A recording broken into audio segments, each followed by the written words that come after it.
Day two, the second-ranked dog in America won Best in Show. Once again today, the top-ranked dogs across all breeds are here in Dallas, and it is our pleasure to present the Texas Kennel Club All Breed Show on AKC TV.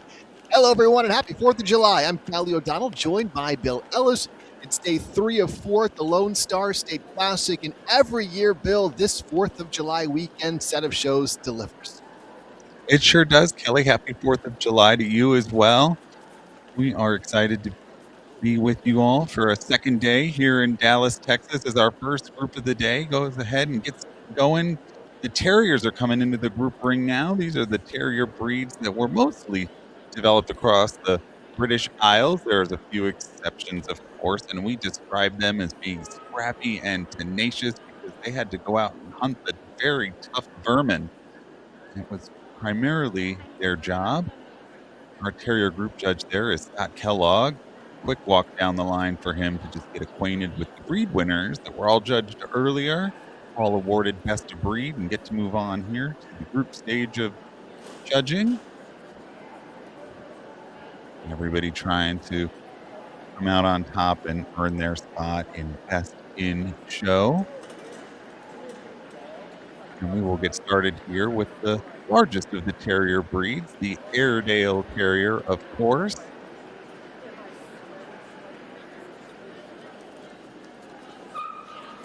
Because they're a little bit larger, Kelly, Airedales not only had to be in charge of the vermin control, but they would hunt fox, badger, even otters. So some larger quarry that they were in charge of controlling. And they have a little bit of a hound in their background too, so they have this very strong scenting ability, great stamina as well. Yeah, that hound ancestry added another dimension to the breed's hunting aptitude for sure.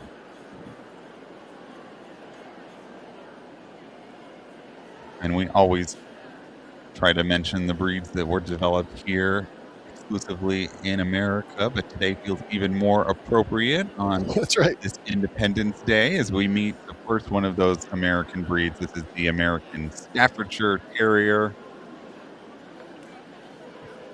This breed has a lot of tenacity and gameness that came both from their terrier heritage, but they have this real steadiness and this great power from their bulldog ancestry as well, because it was primarily terrier breeds and bulldogs that were used to develop this specific breed. On the farm, they would control vermin and hunt small game, and they have great strength and very quick reflexes. Yeah, as the breed became established in the United States, that's when it really evolved into a larger, heavier type of dog, and that's when it was renamed the American Staffordshire Terrier.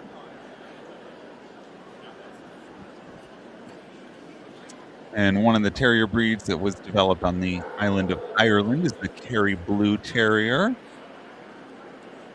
They have a different coat than many of the terriers that we see in the terrier group. The Kerry Blue Terrier has a bit of a softer textured coat, always has that kind of wavy, slight curl to it that you see there. Kerry Blue was already placed twice in group this week in Dallas. Group 4 on Thursday at the Denton Kennel Club All Breed Show. And then yesterday on AKC TV, we had the Greater Colin Kennel Club show, and it was the Kerry Blue finishing Group 2. This is Della. She's 3 years old from Greensboro, North Carolina.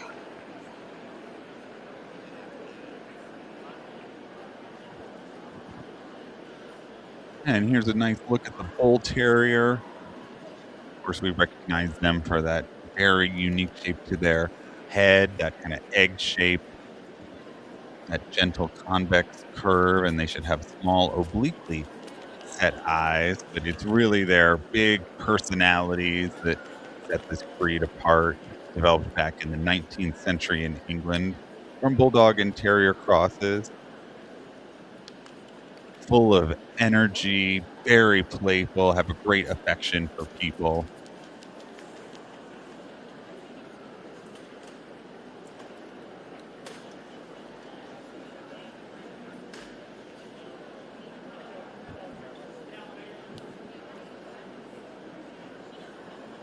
And you will find in the terrier group 2 different fox terriers. the Smooth and the Wire Fox Terrier. They're separate, distinct breeds from one another. They're not just shown in separate varieties. But the most notable difference is their coat texture, of course. And with the Wire Fox Terrier, you can see that wiry, coarse, textured coat, sometimes referred to as a broken coat, provides the Wire Fox Terrier, as well as many of the terrier breeds in this group that have that wiry textured coat, some defense both against the quarry that they're going after and the conditions in which they're hunting. That's right. This is Tyson from Magnolia, Texas, being shown to us by Samantha Carlson. Multiple reserve Best in Show winner, multiple Best in Specialty winner. And we saw Tyson in Orlando at the AKC Puppy Stakes, where Tyson was best of breed for the Wire Fox Terrier. And we saw the Bull Terrier a minute ago. Here's the miniature Bull Terrier. Just a smaller, bred down version of the larger Bull Terrier breed. The miniature Bull Terrier shares those same features of the larger breed, including that egg-shaped head and that bold, fun-loving personality.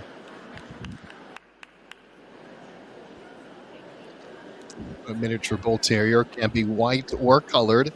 And to give you a little bit of context as far as the size difference between the miniature Bull Terrier and the Bull Terrier, the mini bulls are typically in the 18 to 28 pound range. You could have a Bull Terrier as big as 70 pounds.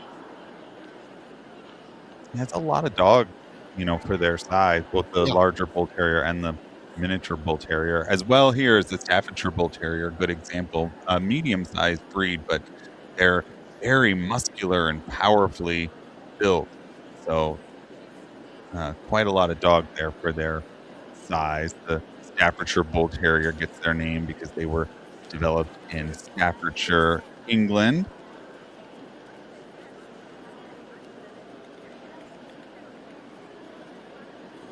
The nickname the nanny dog because they have such an affection toward children.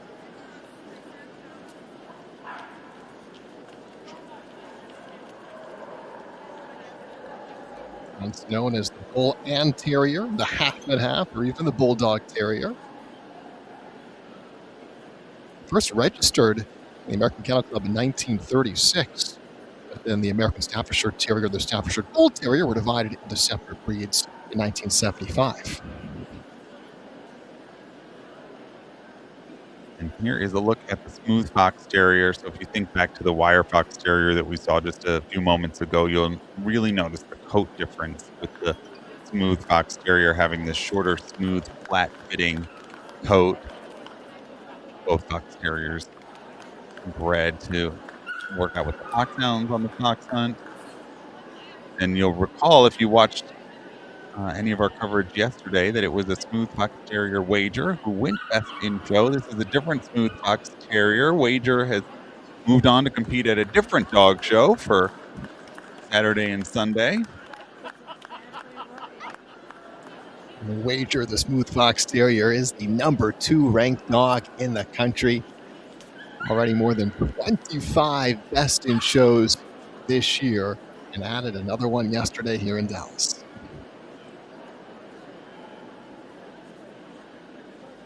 And here is the miniature Schnauzer, developed in Germany back in the late 19th century. They were bred down to this smaller size from the larger size standard Schnauzer.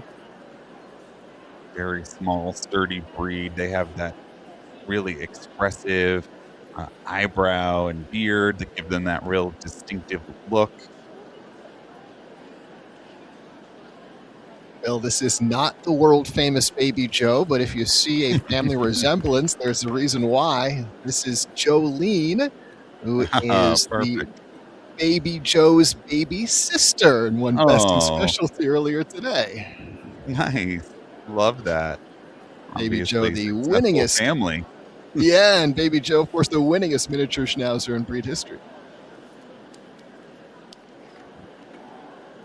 Here is a look at the Rat Terrier. another terrier breed that was developed exclusively here in this country, developed for farm work and to control the vermin, known for their intelligence and their athleticism. They are very agile, Kelly. Yeah. You can see Brienne on her toes, 2 years old from DeKalb, Texas.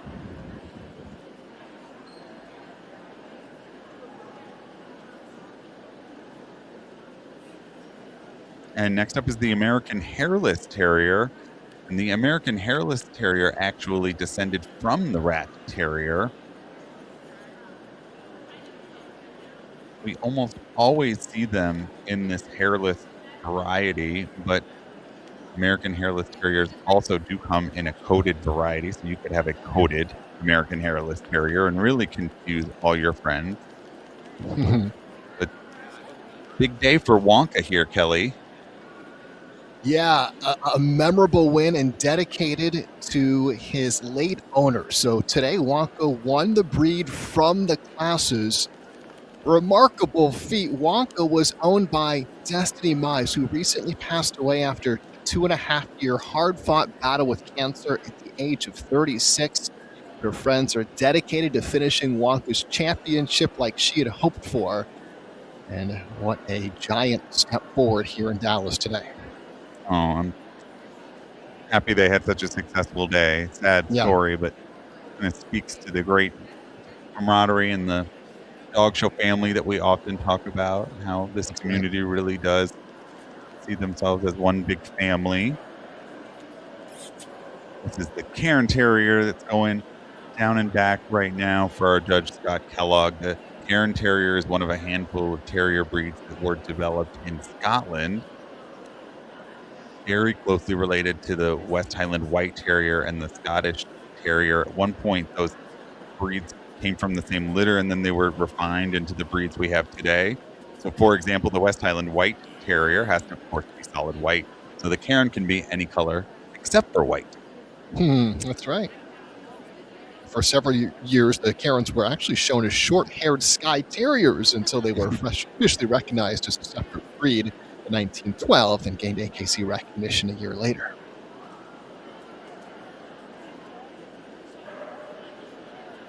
And the Russell Terrier up next is one of the terrier breeds that was specifically used out on the fox hunts. Bred to be this small size so that they could follow and pursue the fox when the fox went to ground. So the Russell Terrier here can get through those tighter tunnels and rocky burrows to bolt the fox out, Kelly. And this is a good look at Woody, 2 years old from Belton, Texas. His first show, he picked up his first win as a puppy, and that's when Woody's family knew they had somebody special.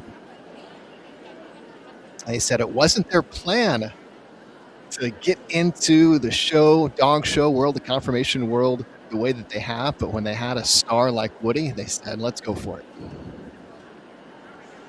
Hail as old as time, as they say.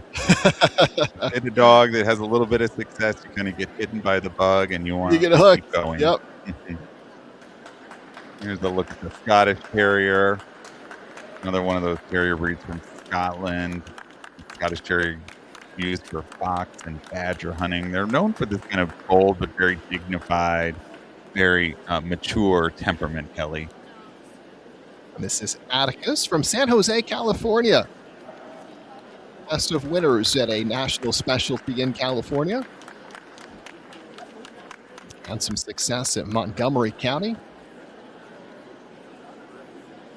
Shown by breeder owner handler Danica Birch.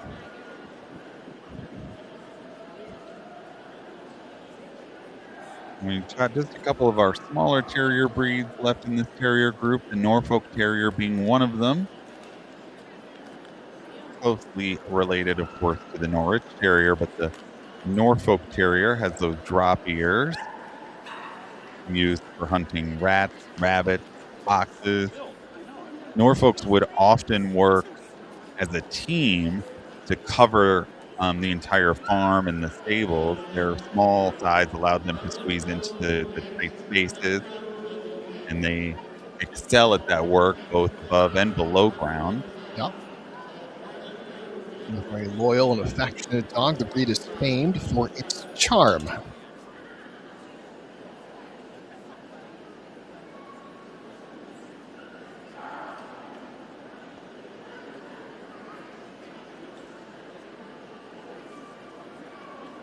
And cousin to the Norfolk Terrier is the Norwich Terrier. You think of this as their prick-eared cousin, if you will. The Norwich Terrier has those prick alert ears with that really great fox expression that you see there. They're known for being lively. And even though they're one of the smallest working terriers, they're still very sturdily built. They would also work in teams similar to the Norfolk Terrier. This Norwich Terrier finished Group 3 yesterday. Quite the feat on Thursday. Group 1 ahead of Wager, the Smooth Fox Terrier.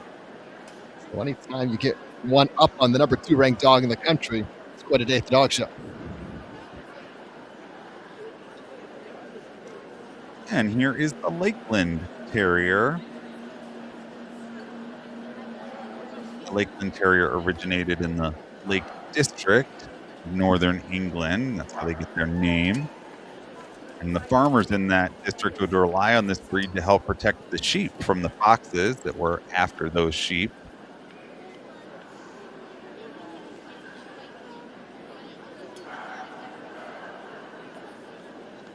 Geneve is from Cotto Mills, Texas. Don Marquez out there with Geneve.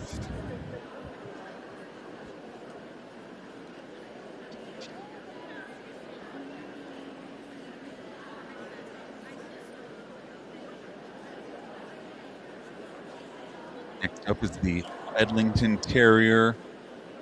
Very recognizable because of that sort of lamb-like appearance that this breed has.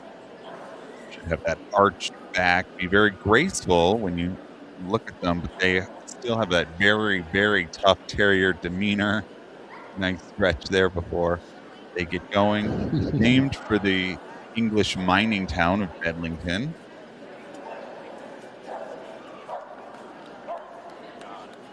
Possible ancestors of the Bedlington Terrier include the Dandy Dinmont, the Kerry Blue Terrier, and the Whippet. So Bedlington, despite that gentle lamb-like appearance, is a very athletic dog. Yeah, you can see a little bit of that kind of those Whippet traits when you think about the outline of a Whippet or a Sighthound with those gentle curves. See a little bit of that with Bedlington, and if they're expected to go chase something, they are incredible sprinters, very athletic. That delicate appearance is a little deceiving. Same thing here for the Manchester Terrier. So athletic. They are sleek and elegant in their appearance, but they are fierce little hunters, really excelling as a ratter and a hunter of small game. They're the oldest documented terrier breed that we have, and really kind of known as being the premier rat catcher, Billy. Yeah. This is Vito, who has earned agility titles. Being shown by owner handler Linda Randall, who tells us that Vito loves going to work with her every day. And he's also a total bed hog at night. And here is the Teddy Roosevelt Terrier, a breed that I suspect is still new to people out there, as the breed was just fully recognized by the AKC earlier this year on January 1st, so still fairly new to the terrier group. An all-American breed that was developed from small working terriers named after President Theodore Roosevelt. Naturally, all dogs that are competing, representing a breed that is new to AKC, have a chance to do things that have never been done before in breed history, and that's the case for Damon, the first bred by owner-handled AKC champion for Shalina Stone. He tells us that Damon is the first Teddy Roosevelt Terrier in Texas to earn an AKC championship. Nice. Always fun when you get to be the first at something. Yeah. And Damon, the Teddy Roosevelt Terrier, was our final dog here in this terrier group. So we'll see here if our judge, Scott Kellogg, has made a decision or if he needs to take a second look at any of these terriers and continue to sort through them. So he's asking the Airedale and the Kerry Blue Terrier to come out and look at each other. What he's doing here, Kelly, is he's asking them to come out and spar. Most of the terrier breeds do this. Not all of them do it. So sometimes these breeds, for example, these bull terrier breeds, the Bedlington Terrier, they don't spar. They'll just come out and stand on their own. The breeds that are expected to spar, handlers will bring them out like we're seeing here and kind of walk them toward each other. You want them, they don't have to be touching, they don't have to be exactly nose to nose, but you kind of want them to be up on their toes and, showing that they're not going to back down. And what the judges are really looking for is one, that temperament, right? That kind of terrier on your toes temperament, and then also getting to evaluate the dogs when they're just standing on their own.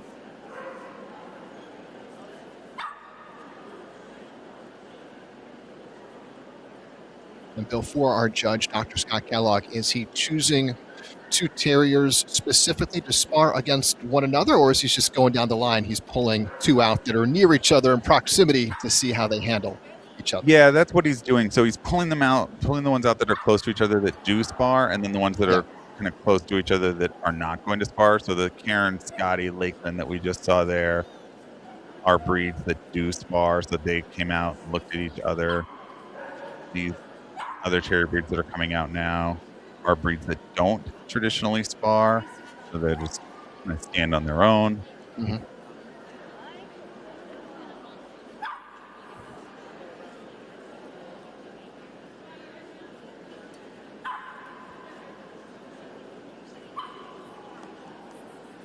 And then he's just going to ask the entire group to go around one more time, get to see them on the move now, and work through which ones are going to be the winners for today.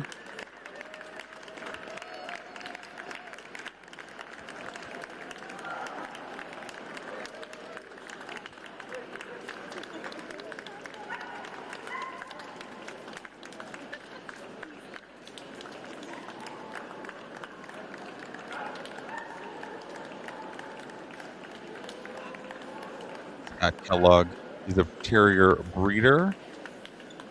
Initial breed Scottish Terriers, so very familiar with these terrier breeds and all of their traits.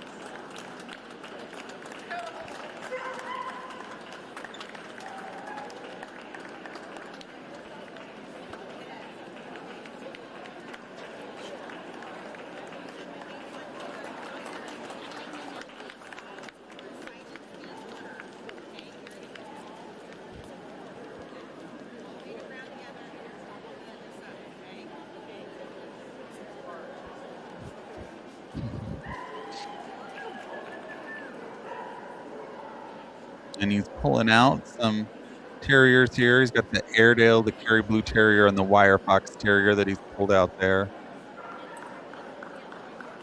The Russell Scottish Terrier and Norwich Terrier as well.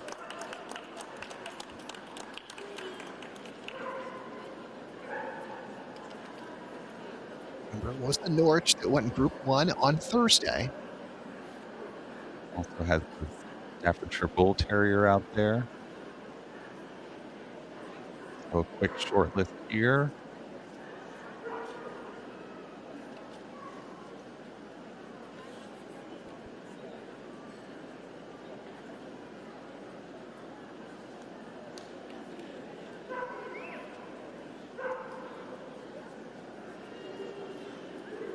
He's gone to the Norwich Terrier there for first today, our Terrier Group winner.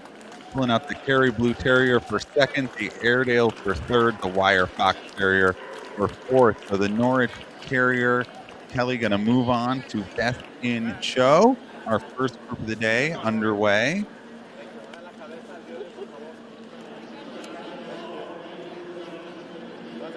And just as we did yesterday, we are going to have Best Junior Handler judged in this big group ring. So we're going to stay with you because the judging of Best Junior Handler will be next. So our Terrier group winner and the other 3 dogs placed in this group will get their ribbons. Norwich Terrier is the 8th ranked terrier dog in the country, the number 1 Norwich. Double Daria, the registered name.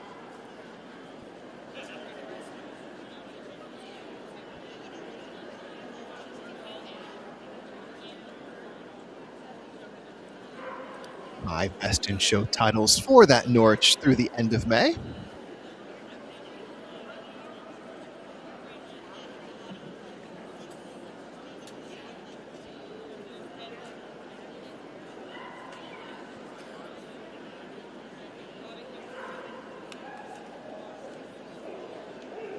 So not Best in Show coming up next, but Best in Show in terms of the junior handler judging, if you will. So get that sign changed for them, and then we will get to meet the winners of each of the junior showmanship classes next. While we wait, our blueprint for the rest of the day after Best Junior Handler will have our breed winners from the herding group, followed by the toy group, non-sporting, working, sporting, and we will finish with the hound group before Best in Show.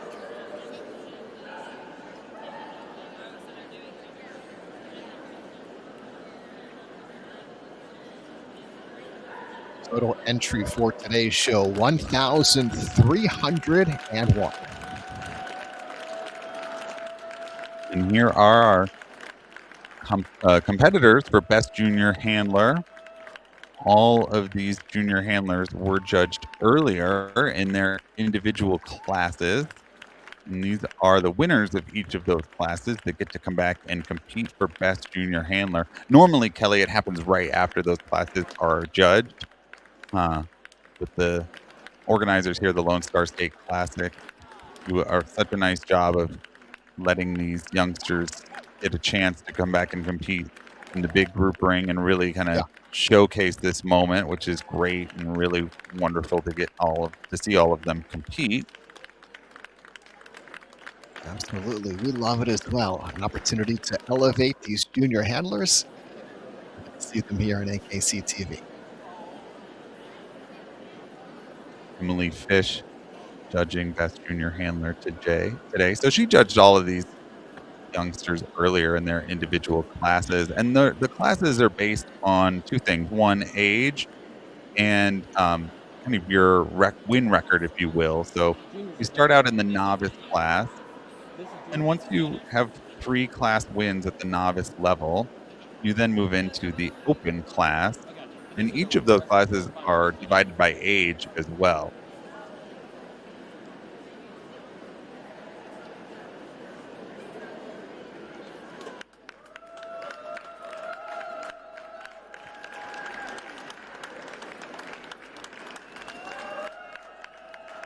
All of these junior handlers are somewhere between 9 and 18 years old.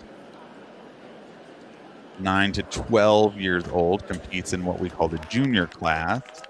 Intermediate is 12 to 15 years old, and then 15 to 18 years old is senior, both at the novice and the open level. There's also a master class. Once you've won 10 Best Junior Handler awards in a year, you have to move up into the master class, and then that kind of resets every year.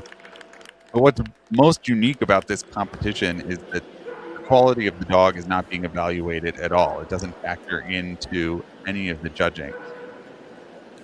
What's being judged and evaluated is the skill of each of these junior handlers, how well they present their dog, their handling skills. Are they showing the dogs appropriately for their breed?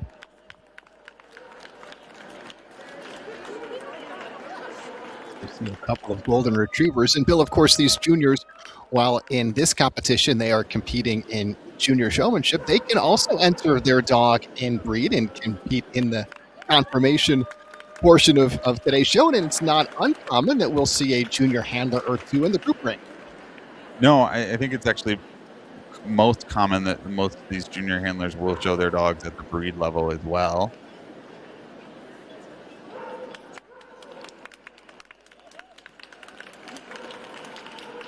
Junior showmanship is a really nice opportunity for these handlers to, one, get to spend more time with their dog and then Yeah. work on their handling skills, refine them.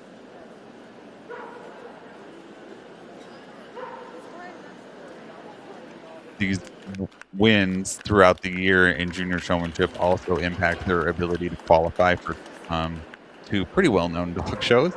The Westminster Kennel Club and the AKC National Championship are both shows that you have to qualify for. You have to have a minimum number of wins and able to be to enter those shows within a qualifying period. So that was always a thing, Kelly, when we were young and showing in junior showmanship, when you got your minimum number of wins to qualify for Yeah. the shows. Sure.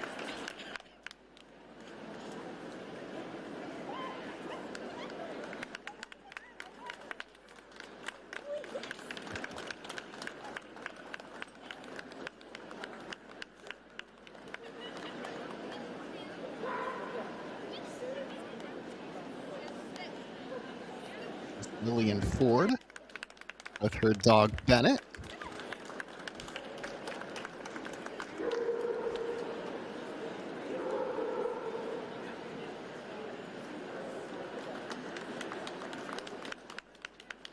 Now Alexis Rico showing us Angelina.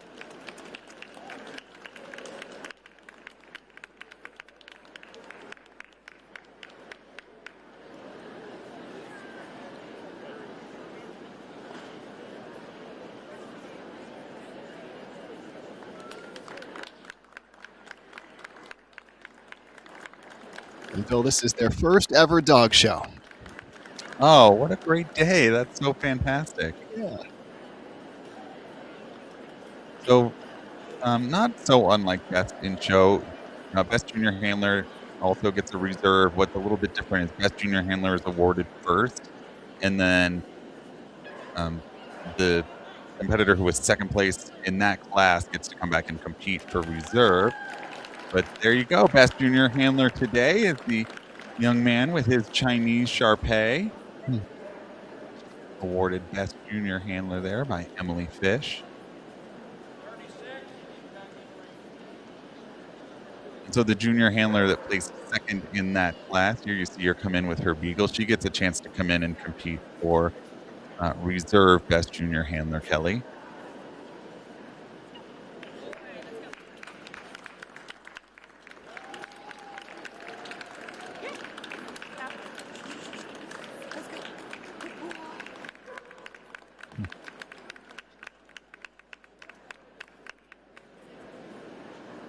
And we saw our judge, Emily Fish, judge the herding group yesterday. She breeds Cardigan Welsh Corgis and Border Collies and has had lots of success with those breeds, both in conformation and in herding competitions.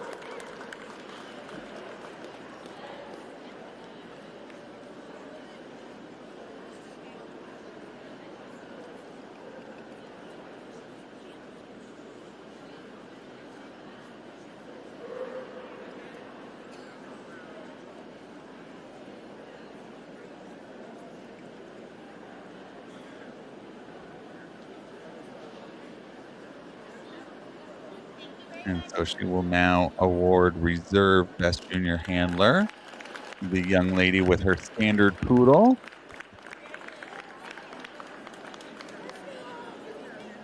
Well done by all of these junior handlers. Congratulations to them.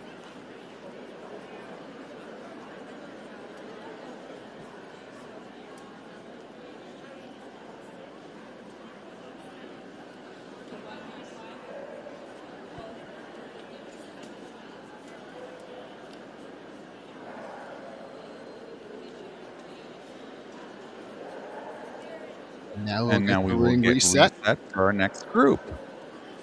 Those will be our breed winners in the herding group.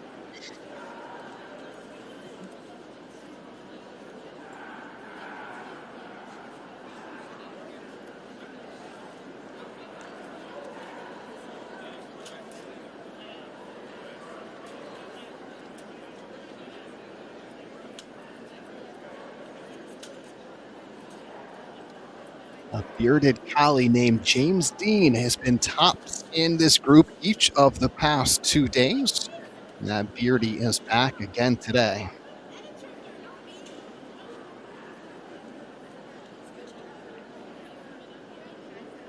James Dean is the 14th ranked herding dog in all of the U.S.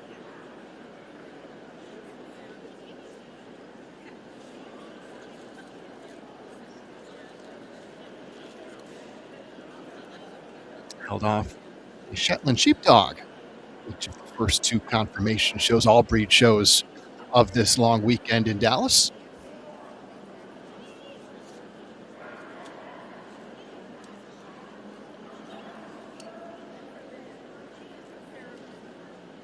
And our judge for the herding group, Kelly, is also a breeder of herding breeds. Shetland sheepdogs is Albert Bianchi's original breed.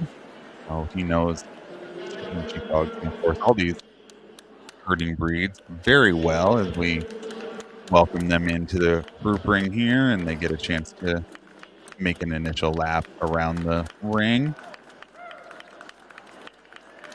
These herding breeds were originally bred to gather, move, and control livestock.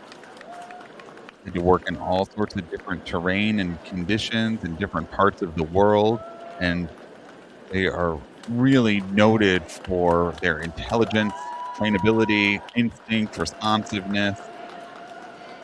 Sometimes they're gathering the livestock and controlling it. Sometimes they're helping to drive the cattle, moving the cattle to market, if you will. Some of them were expected to be out protecting the livestock as well. But because they're so intelligent and respond so much to training, they excel at a number of different jobs. And that's one of the key features about all of these herding breeds, is that they need a job to do. They are not going to be couch potatoes. Right. They really have that strong instinct and drive. And so for them to be happy, and they need to be doing something, it's not only about physical stimulation, that's a big part of it, but also their mind and that mental stimulation. So that doesn't mean that they have to be herding per se, although I'm sure they'd be happy to do that, but competing in different dog sports, training, different activities, something to not only keep them exercised, but keep their minds engaged as well. And we're going to start here with the German Shepherd dog.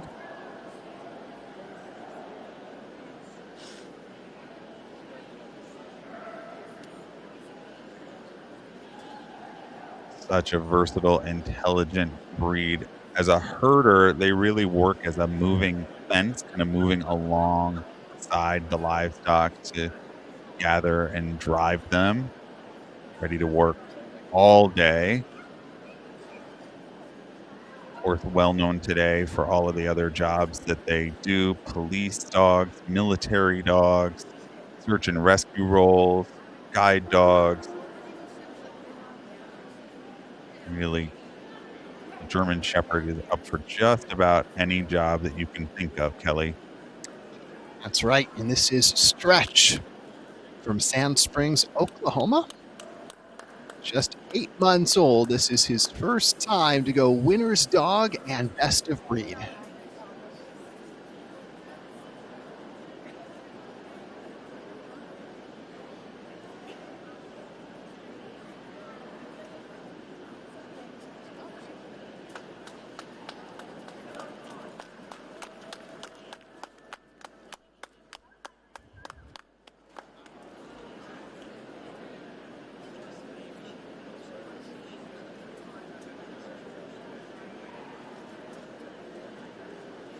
Next up is the Bouvier de Flandre, a real all-purpose farm dog, bred to drive cattle, pull carts, guard the farmyard, help with just about any general farm chore you can think of. They're covered in that heavy protective coat, but underneath they should be heavy boned, robustly built. They have a calm strength about them.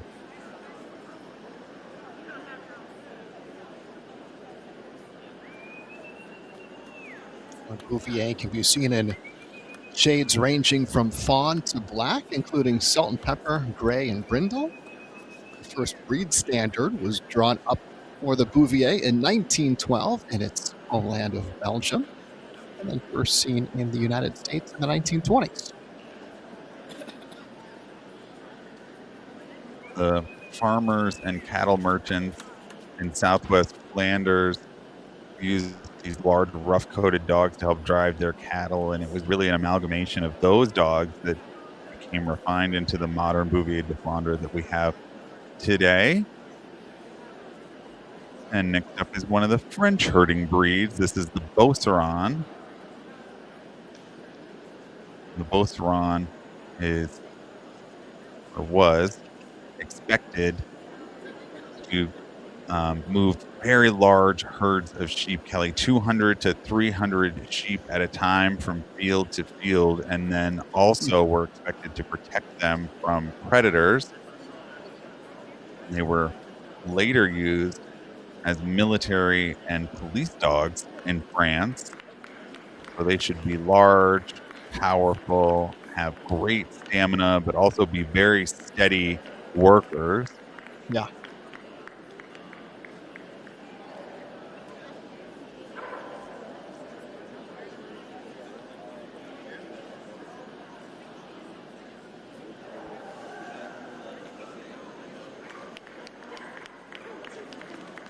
First national club for the breed was established in France in 1922. Become popular outside of France until more recently gained AKC recognition in 2007.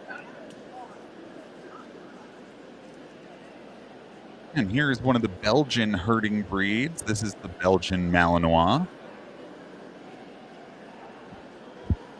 This is one of those herding breeds with an incredible drive to work, highly energetic. They really thrive in kind of that demanding environment where there's a task for them to do. So whether that's herding or dog sports, or like we see very often now, modern police and military work with kind of the premier detection dog, whether that's drug or bomb detection, Kelly, this breed is the kind of workhorse doing all those different jobs. Belgian Malinois was named for Mickey Mantle. Hit a home run is the registered name for Mick from Fredericksburg, Texas. Won the herding group here in Dallas at one of these shows, part of the Lone Star State Classic cluster back in 2024.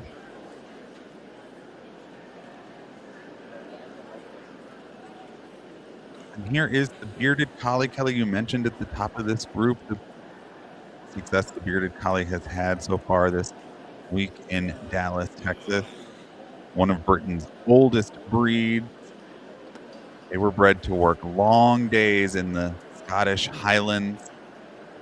The Scottish Highlands and Lowlands. They would move sheep and cattle through that rough, wet terrain, which is why they're covered in that shaggy, weatherproof coat. And also known for a kind of agile, bouncy style. Underneath, they're very athletic, but they're lean, agile, great jumpers, and have always have a bounce to their step, Kelly. Yeah. Number one beardy in the country, James Dean, 4 years old, from Santa Barbara, California. On the herding group each of the past 2 days. We're going to take another crack at Best in Show through the end of May. 7 group wins. Of course, 2 more already this weekend. Still looking for that first Best in Show this year.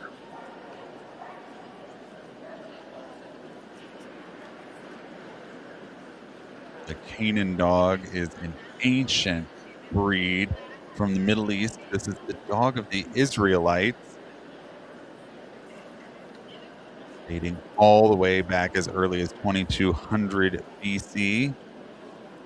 They developed as pariah-type desert dogs, and they had to survive for hundreds, thousands of years undomesticated, and they were re-domesticated and used for both guarding and mine detection, Kelly. And this is Alto, the number 2 ranked canine dog in the country from Tulsa. And the only canine to win a Best in Show last year.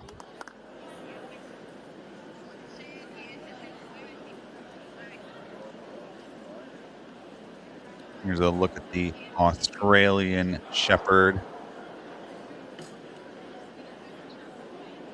Developed almost exclusively here in the United States.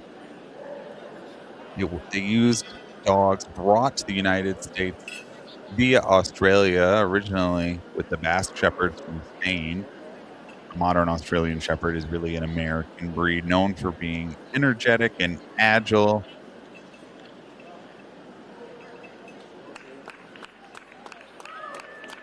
This is Ting Ting. And Bill, if you asked me to name a song from the Ting Tings, I could give you one. That's not my name, and that's actually the registered name for this Australian Shepherd. Kelly, I'm so impressed that you know the song and the band, because I was really teed up to, give you a little education there and some, indie pop music, but just that you were one. There.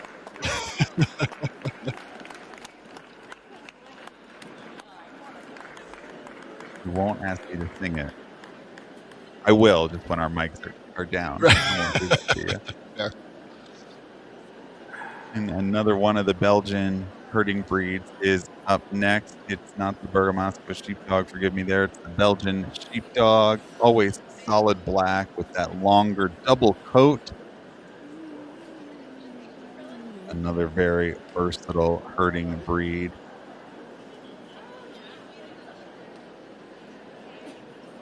And there are 4 Belgian herding breeds in the herding group.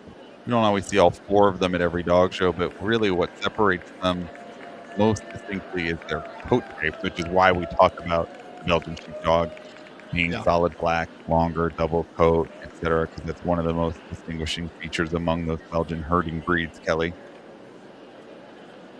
The Belgian sheepdog went Group 3 yesterday.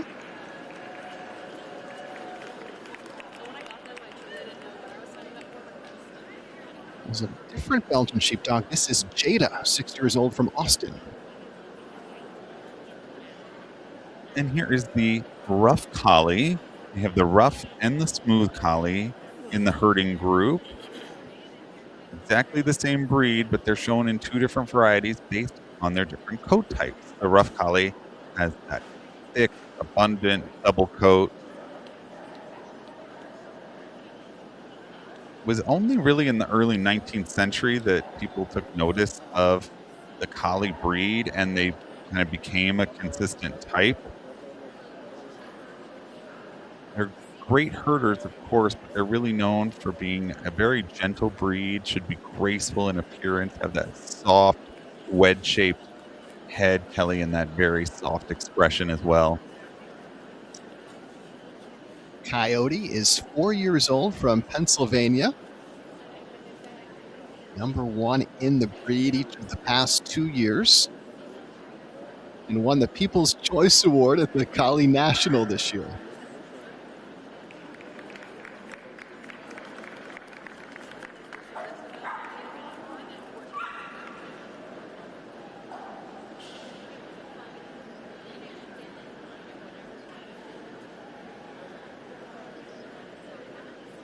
Next up in the herding group is the Old English Sheepdog. The Old English Sheepdog can be traced to the early 19th centuries. They were used as a drover. That coat really makes this breed stand out. They have that soft undercoat, and then the outer coat is a much more textured, provide a lot of protection, both from kind of the inclement weather that this breed had to work in, help keep them comfortable. So many famous families that owned Old English sheepdogs, Kelly, the Vanderbilts and the Guggenheims and the Morgans, kind of these families throughout history that kept Old English sheepdogs. And I'm going to give you another famous one. We were talking music a moment ago. I'm going to guess that you know this fun fact, Bill. I was listening to the Beatles channel earlier today on Sirius. Martha, My Dear came on. Martha, My Dear was written by Paul McCartney, named after his old English sheepdog, Martha. That's right. That's right. I don't know how we've never talked about that before. Right? It just Yeah, one of happened to those come on breeds today. that's And I just said, sort of like, well, I'm looking forward to telling this story when we have an old English sheepdog. they make all these appearances in pop culture and Yep. history. So here is the smooth collie. So if you think about the rough collie that we saw a moment ago, the smooth collie is essentially what the breed looks like underneath all of that coat on the rough collie. Otherwise, they're exactly the same breed.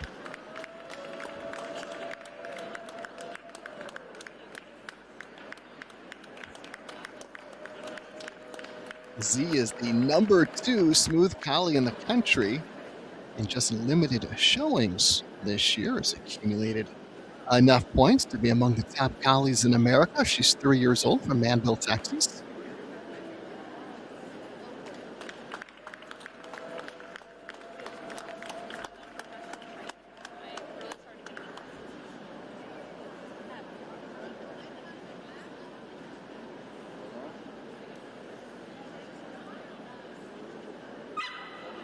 Border collie is up next.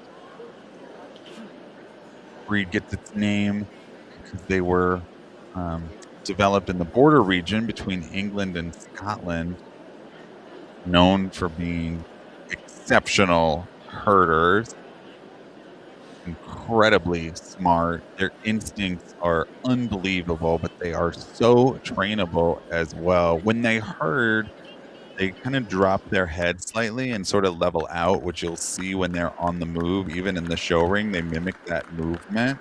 But Kelly, we get to see this breed compete across the spectrum of dog sports, particularly agility, where they are just kind of unreal to watch them, actually. Absolutely. Unreal is a perfect word for it. And you notice that sometimes at the start line, before they go over that first jump, exactly what you described, lowering the head. This is Casey. She's from Gainesville, Texas. She loves hunting rabbits. Her best friend is a mastiff. Here is the Australian cattle dog. Developed in Australia back in the 1800s.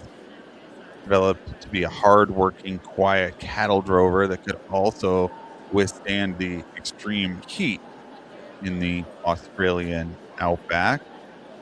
They are energetic, tons of drive, known for this kind of tireless work ethic, Kelly. And this is one of my favorite names of the day, Bacon. I love a dog named Bacon with Gigi Griffith, but want to give a shout out to Gigi. She recently lost our longtime significant other, Ken. So want to send lots of love and thoughts her way, but also got to love that Bacon's going to stop and clean up the floor as well.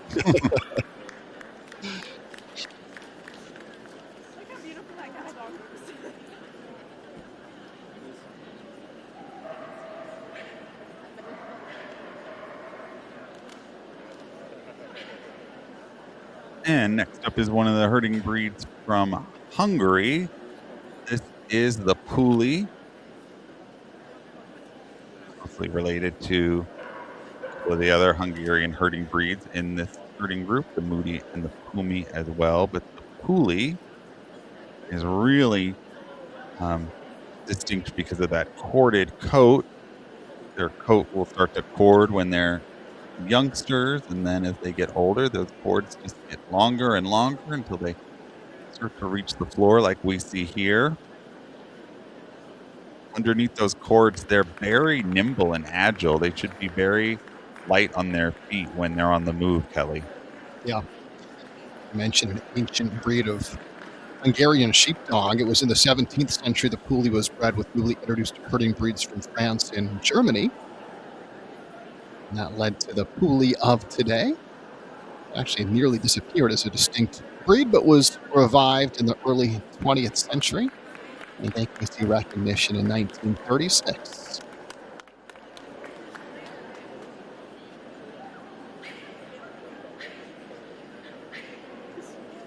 And next up is the Shetland Sheepdog. The same kind of original stock that was used to develop the Collie was also used to develop this breed. The Sheltie was developed in the Shetland Islands, and because of the limited resources on those islands, they were bred down to be this smaller size. Highly intelligent and energetic, excellent herders, another breed that really is known for their trainability and drive. So they excel across a number of different dog sports, just about anything you can imagine. Landry already has a Best in Show title this year. One of the top handful of Shelties in the country, and Group 2 each of the past 2 days behind James Dean, the Bearded Collie.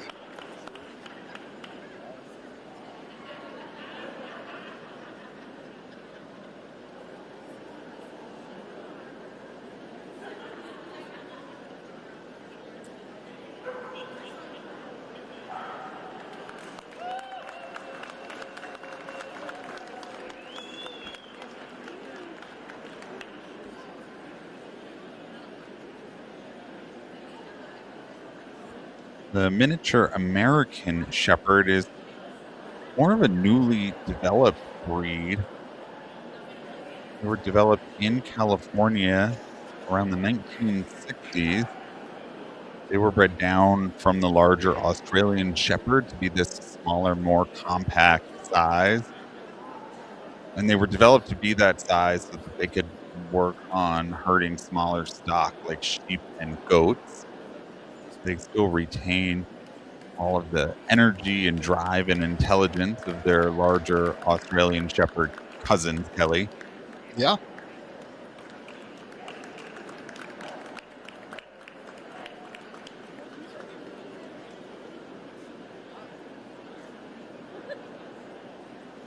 Named the North American Shepherd in the early 1990s. 2015 gained its AKC recognition.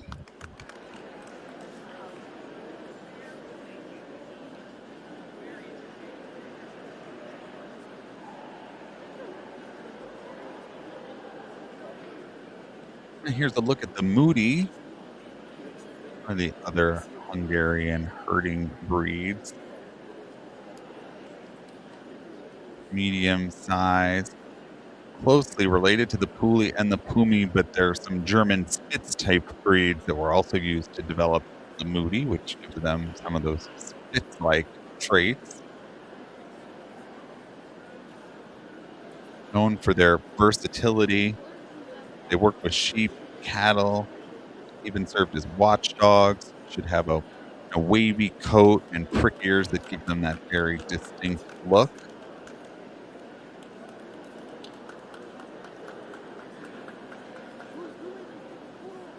Another one of these herding breeds that really are happiest when they have owners who are going to keep them mentally stimulated through training or, some kind of form of engagement. One of 2 breeds new to the AKC in 2022.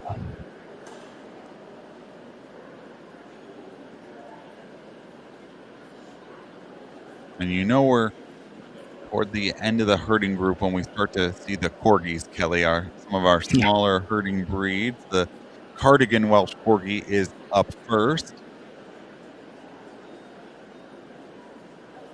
The larger of the 2 corgi breeds, the Cardigan is also slightly longer in body. They're the corgi with the tail. They have a different build to their front legs and have a different shape to their ear as well. They've been known in Wales since 1200 BC. They used to earn their keep by driving the cattle out to cover as much of the grazing land as possible. This is Mookie. Cardigan took Group 3 on Thursday. Fun fact about this 6-year-old from Boynton Beach, Florida, loves to sing the national anthem. Could have kicked off our show for us today. We have heard that before. We have seen some proof of that with Mookie. By the way, Mookie's grandmother, Coco, is the only Cardigan to win the herding group at Westminster. Oh, very cool.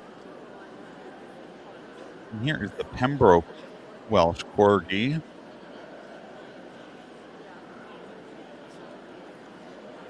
Most likely arrived in Wales with the Flemish immigrants back in the 12th century. Slightly smaller than the Cardigan, not quite as long in body. The Pembroke Welsh Corgi worked as a healer. They would nip at the heels of the cattle while staying low enough to evade any kicks that came their way.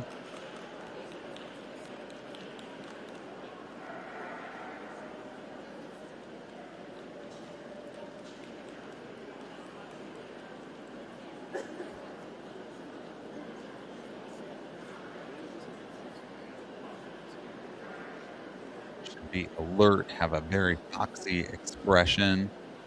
Of course, became so well known because of Queen Elizabeth's affection for this breed. Right. In Pembroke Welsh Corgis most of her life.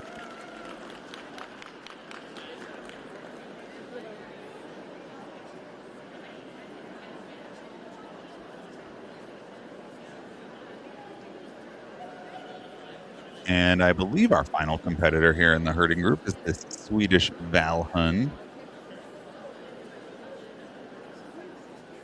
An old Spitz-type breed that's been known since the time of the Vikings. They are low but very powerful herders. They had to herd cattle and worked on Scandinavian farms.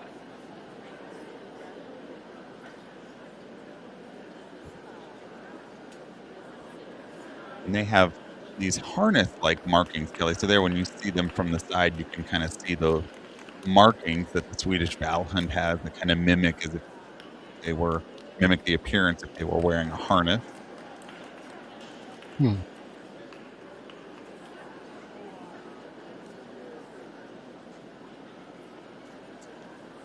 So this 2-year-old from Texas is Sabine. The registered name is a Star Wars reference, and that's because Sabine was born on Star Wars Day, which is May 4th, as in May the 4th be with you.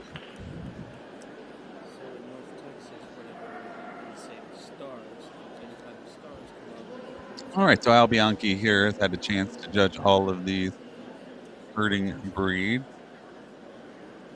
And it looks like he's going to make a short list here.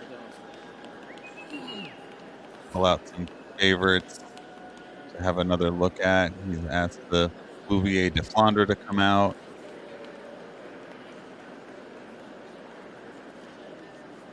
The Bearded Collie and the Canaan Dog as well.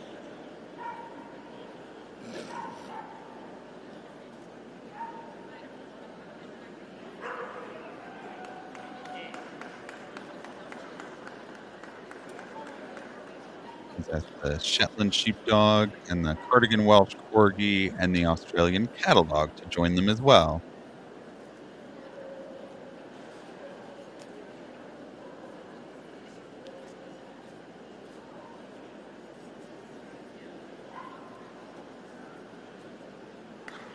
And he's going to go right to his selection here, the Shetland Sheepdog for first,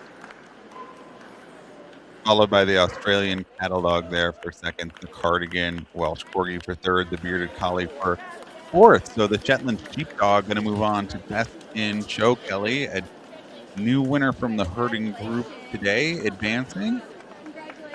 Our second group of the day. 5 more to go on our way to best in show. We're going to step aside here for a quick break. Get the toy group ready to go on the other side, and we will be right back.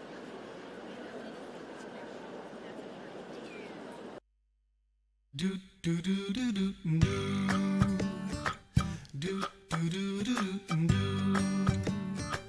do do do do.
Landry, the Shetland Sheepdog, was Group 2 on Thursday and Friday, but today won the herding group and has advanced to Best in Show along with Alfie, the Norwich Terrier. We still have 5 slots available for Best in Show later this afternoon. Next, we will crown a winner from the toy group as our smallest breed champions enter the ring. Yeah, Kelly, the toy group is comprised of our smallest breeds that we're going to see all day, and these are the breeds that were bred primarily for companionship. Sometimes they resemble their larger cousins from the other groups, but they were really selectively bred for their charm and their beauty and this nice portable small size. And for most of them, they have temperaments that really kind of crave that close human interaction. There's our judge, Daniel Dowling. An initial look here at the breed winners, all judged earlier today. Award Best of Breed, get to move on to the group judging.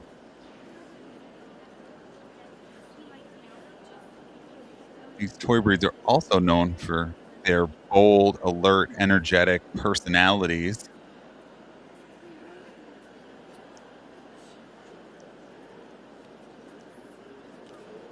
We talk about some of these small toy breeds being so well suited for, smaller spaces, but that doesn't mean that they're lazy by any means. They still need exercise and, Yep. That interaction for sure. Cavalier King Charles Spaniels, a nice example. You want to talk about a breed that bonds so strongly with their owners and their family members and really need to be with them. They love to be the center of attention on your lap. They do not want to be away from their family members. They really resemble some of their larger spaniel cousins that we mostly see in the sporting group. And historically, a favorite breed that was kept in the royal courts of England.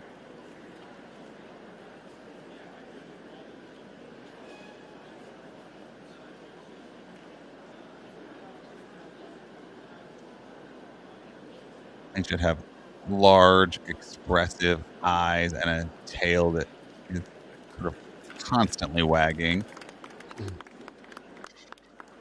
The Cavalier really does possess all the hallmarks of its sporting spaniel ancestors. Very athletic, well-balanced breed.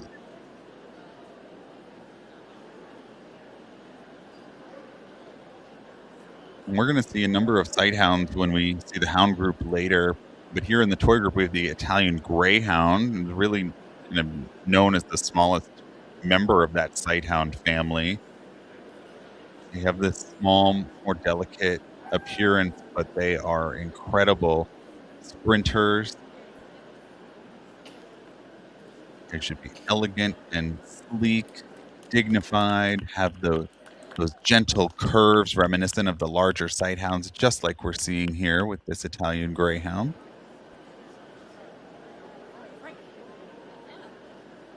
Italian Greyhound won Group 4 yesterday.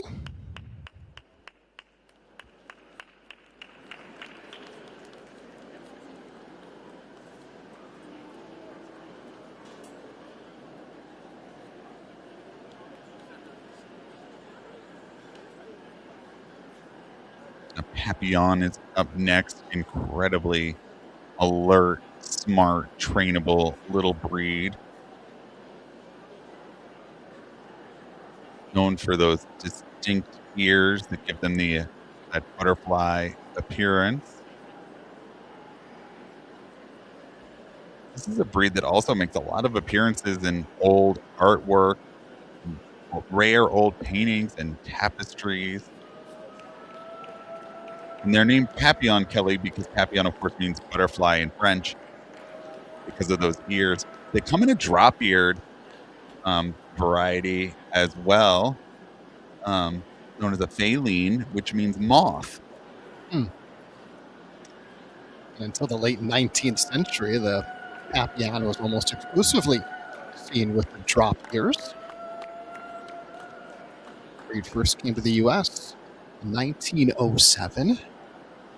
Bill, you were talking about the border collie earlier, and its ability on an agility course. The Papillons as well, a sight to behold. Yeah, at the smaller jump height, the Papillon is unbelievably dominant in the sport of agility. There's really no other small breed that comes close at the highest levels. But here's our group winner from yesterday, the English Toy Spaniel, known as Charlie's in the UK, long associated with British royalty in that country. They were bred to be quiet, gentle lap dogs, really happiest when they're curled up with their owners or resting in front of the fire.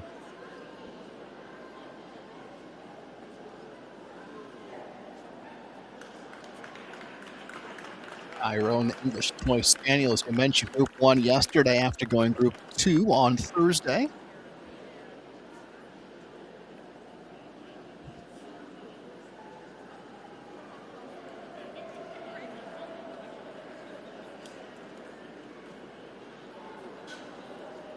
And that beautiful silky coat belongs to the Yorkshire Terrier. Developed in Yorkshire, England, specifically to help control and rid the clothing mills there of the rats. They are affectionate, loyal, great for small spaces, but they still have that keen ratting ability, so they are tough little toy dogs, even though they have that beautiful silky textured coat that they're known for, Kelly.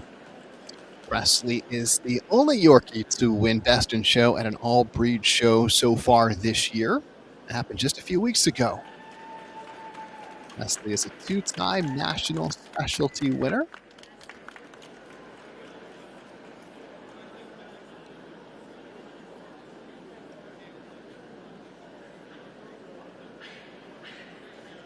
And here is the toy variety of the Manchester Terrier.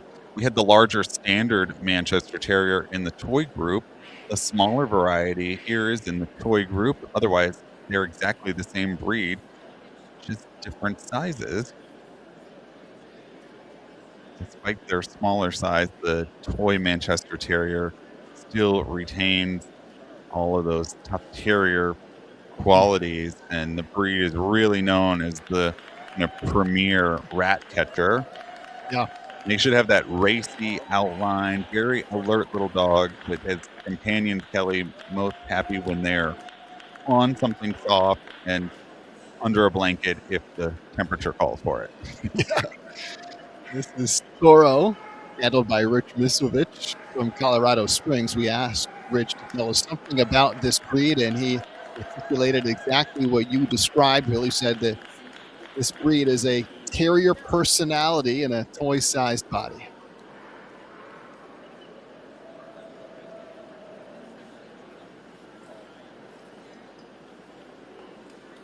Next up here is the Affenpinscher. And if you get a good look here at the head and face and expression of the Affenpinscher, you'll understand why sometimes they're called the little monkey dogs.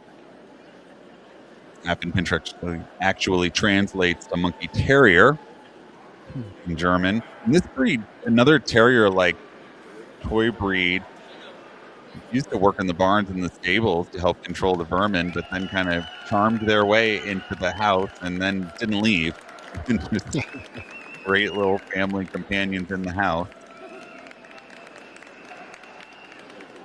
And based on points, this is the most accomplished toy dog here. Won the group on Thursday, finished Group 3 yesterday through May 7. Best in Show wins for Ursa. She's only 2 years old, from Raleigh, North Carolina.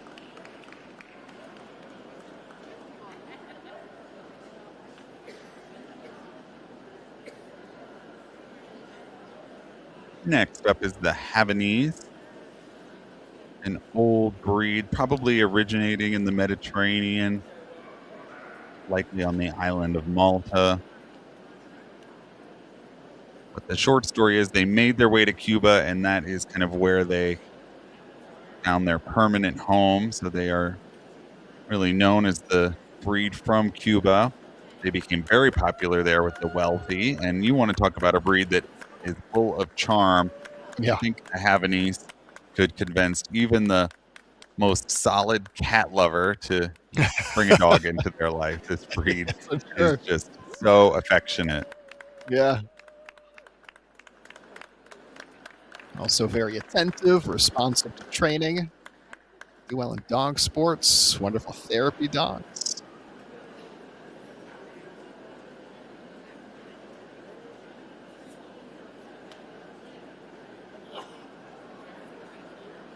Here's a look at the Chinese crested. The exact origins of the Chinese crested are actually unknown. We think that they evolved from some African hairless dogs and then were down to this smaller size in China. Most unique appearance because of their hairless coat, or lack of coat, I should say. They historically traveled on ships as companions and as ratters. They helped control the vermin on board those ships, Kelly.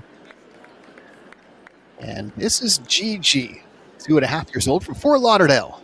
Multiple group placements this year. Really just starting out her campaign. Erica Lanassa telling us of the Chinese crested. They're affectionate, playful, highly devoted Velcro dogs that thrive on human companionship.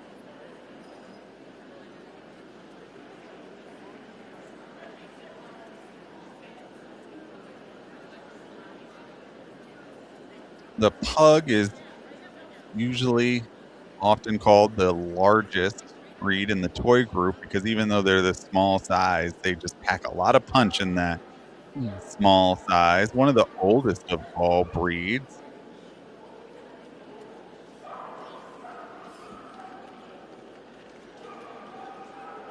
They made their way to Europe, Kelly, and back in the early 18th century, there were these marmoset monkeys that were actually popular pets in Europe, and they called the monkeys pugs because it was a slang term for dear ones, and they thought that the monkeys looked like the dogs, and so they started calling the dogs pugs also. That's great. Getting a good look at Falcon, who is 2 years old, from Houston. Falcon pals around back at home with a German Shepherd.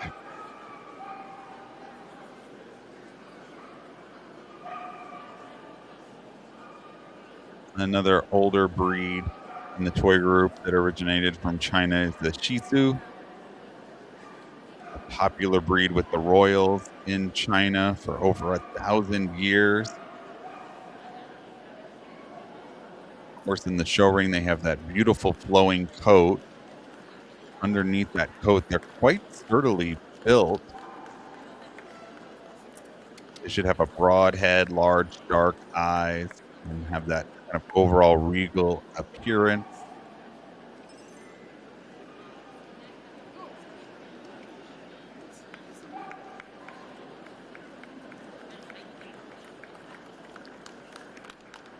The Shih Tzu and the Lhasa Apso were originally classified as one breed until the 1930s.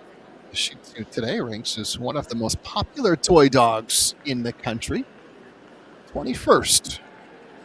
Based on AKC registration information from a year ago.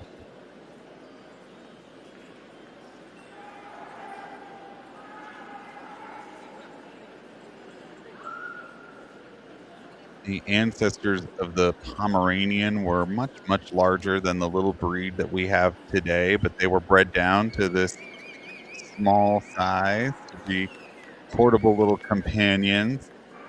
They still have that big personality, known for that thick double coat, those little erect ears, and they should have a very foxy expression.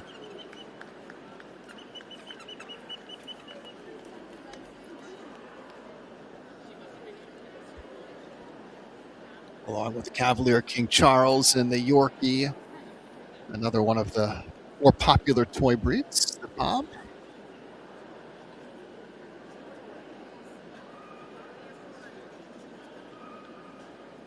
And here's another kind of newer breed, both in terms of becoming fully recognized by the AKC, but also in their development. The Beaver Terrier originated in Germany as a distinct offshoot of the Yorkshire Terrier.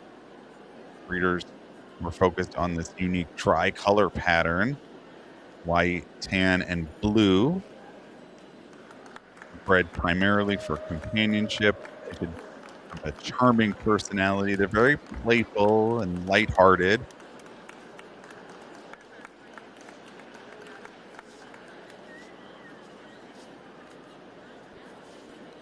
And it's even though they're always tricolor, but the pattern is different. Yeah. There's not one consistent pattern of those three colors. Certainly resembles the Yorkshire Terrier. It wasn't until 2007 that it was officially determined that it was its own purebred breed. Using 10 blood samples, the lab determined that the tricolored Beaver Terrier was indeed purebred.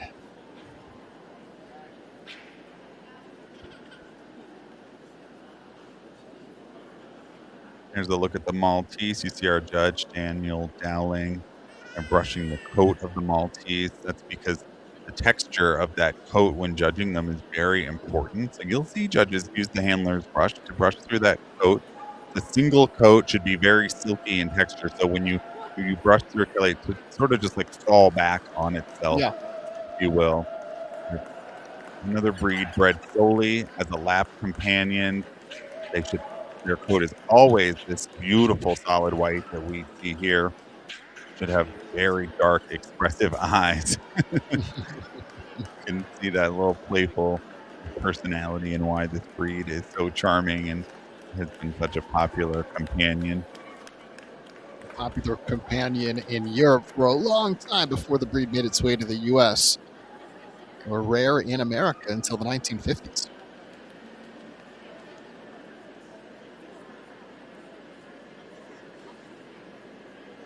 And never more than 6 pounds. The Chihuahua here is the smallest dog that we see at any dog show.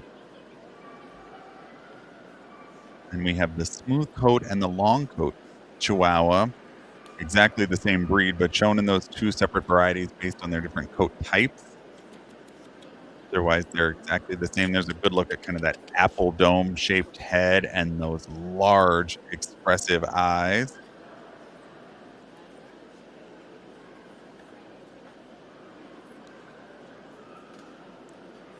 Yuri is from Orlando. Already multiple Best in Show wins on Yuri's resume. What is first Best in Show not too long ago, was originally born in Peru.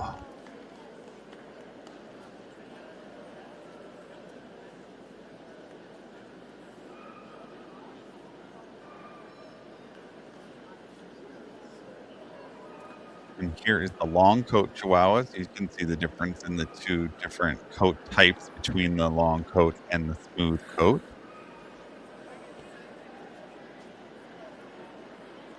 Of course, Chihuahuas were developed in Mexico and Central America.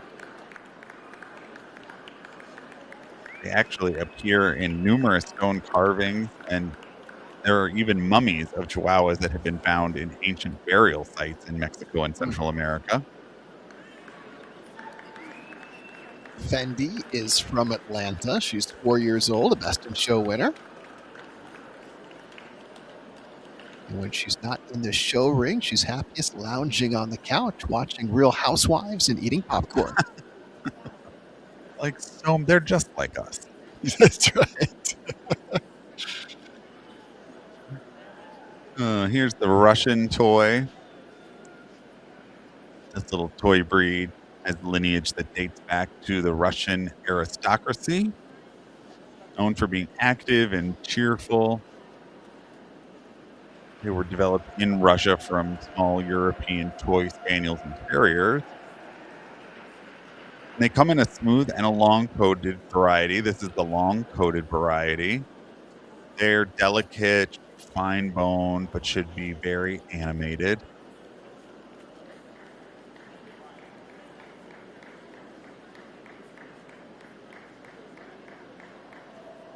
They're history is a little bit obscure, but we do know that they were a very popular companion breed of the Russian aristocracy. A breed that thrives on human companionship, and they'll let you know if they're feeling neglected.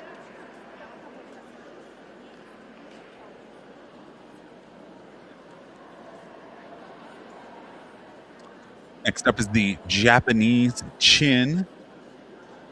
And the Japanese chin actually was developed in China. But they made their way to Japan, became a very popular companion breed in Japan, and that is why they are called the Japanese chin.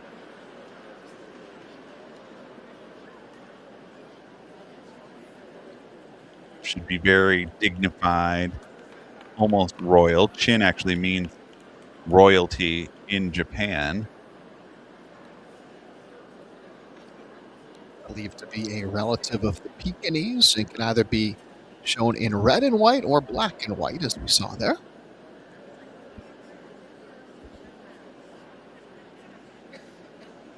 And on this 4th of July, here's another all-American breed.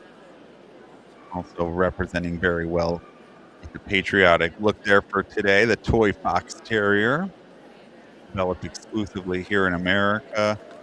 A combination of toy breeds and terriers used to develop this little toy breed that is bold, full of personality, and very athletic for their small size, Kelly. That's Irene Hafner in the Stars and Stripes. She's showing us Big Rex. He finished his championship at just 9 months old.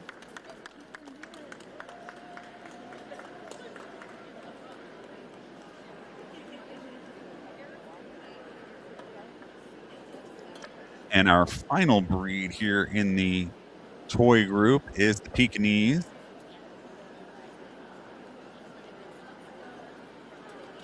Covered in that incredible profuse coat. The Pekingese hold a very honored place in the dog world. They were held sacred in China, where they were bred in the imperial kennels. Should have a proud attitude.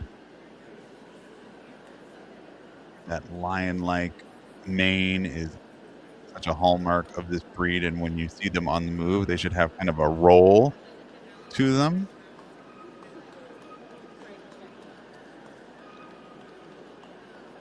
This is JJ from Pennsylvania, handled by Gladys Knox, who tells us that the Pekingese are not nearly as hard to keep their coats as some people might think. I still don't think I'm up for it. It's just not setting anybody up for success. Well, when you're used to labs, You know. I'll leave it to the pros here to keep them looking as beautiful as they do when you see them in the show ring. But yeah, the Pekingese there, our last dog in the toy group. So we will see which of these toy dogs caught Daniel Dowling's eye and moves on to Best in Show.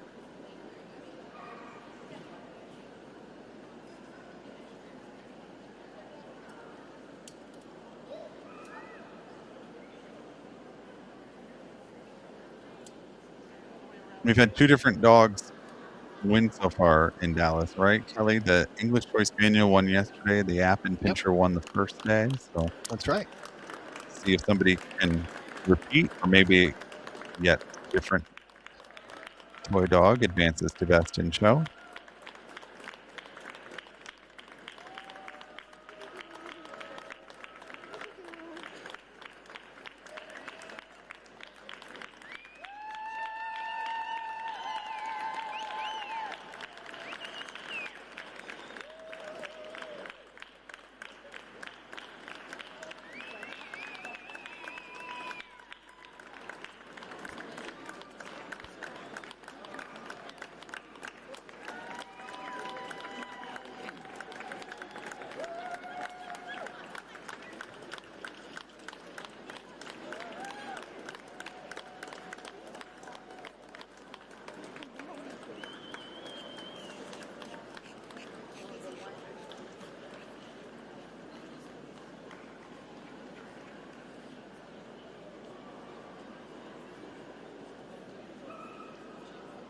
Looks like he has made some decisions here as he pulls out the English Toy Spaniel, repeating his group win from yesterday. The beautiful Italian Greyhound there going second. Pulling out the Appen Pincher there for third. And I believe the Smooth Coat Chihuahua in there for fourth. So Tyrone, the English Toy Spaniel, going to get another chance for best in show today. That was our third group of the day.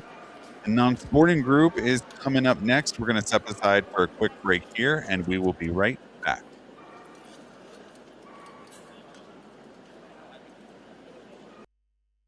Do do do do do do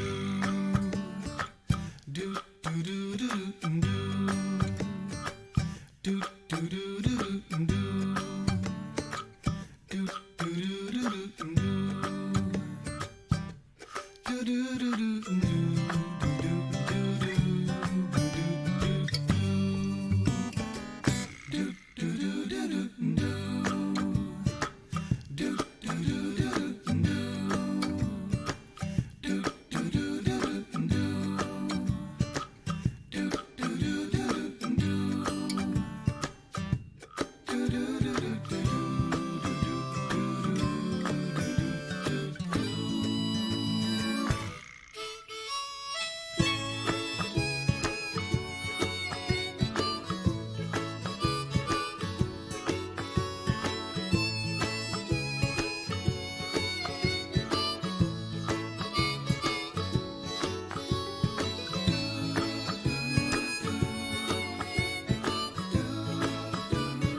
We welcome you back to the Dallas Market Hall in Dallas, Texas, just about 5 miles from downtown Dallas, site of the Lone Star State Classic Cluster, a 4th of July weekend staple on the dog show calendar. The 4 days of all-breed shows began Thursday with the Benton Kennel Club all-breed show. Yesterday, it was the Greater Collin Kennel Club, and today, the Texas Kennel Club. We are 3 groups down, 4 to go on our way to Best in Show. And Bill, now into the ring, breed winners of the non-sporting group. Yeah, Kelly, the breed winners in the non-sporting group make up what I think is the most diverse and eclectic collection of breeds in a single group that we have. Our judge is Denise Flame. We saw her judge the hound group yesterday. She's having a quick look here at the breed winners in the non-sporting group before she gets started. These breeds really don't share that much in common because when the AKC was started, breeds were classified as either sporting or non-sporting. Additional breeds were recognized, the other groups were created, and so the non-sporting group kind of became a bit of a catch-all group. for breeds that maybe didn't fit into one of the other 6 groups. We're going to start here with the standard poodle, who's the largest of the poodle varieties. We have the standard and the miniature poodles that are shown here in the non-sporting group. They are exactly the same breed, just shown in those different sizes. The standard poodle is always 15 inches or taller.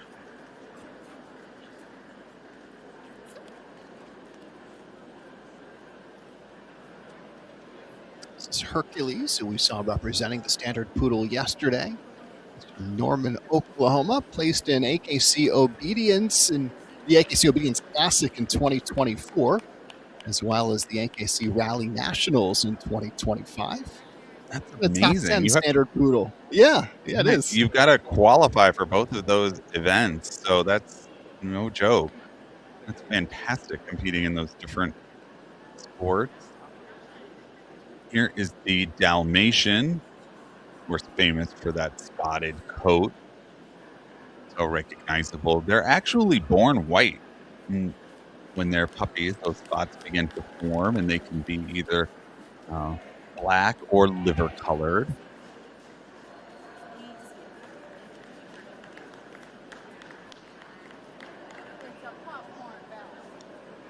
Amelia is 4 years old, from Ashland, Virginia, handled by Diana Wilson.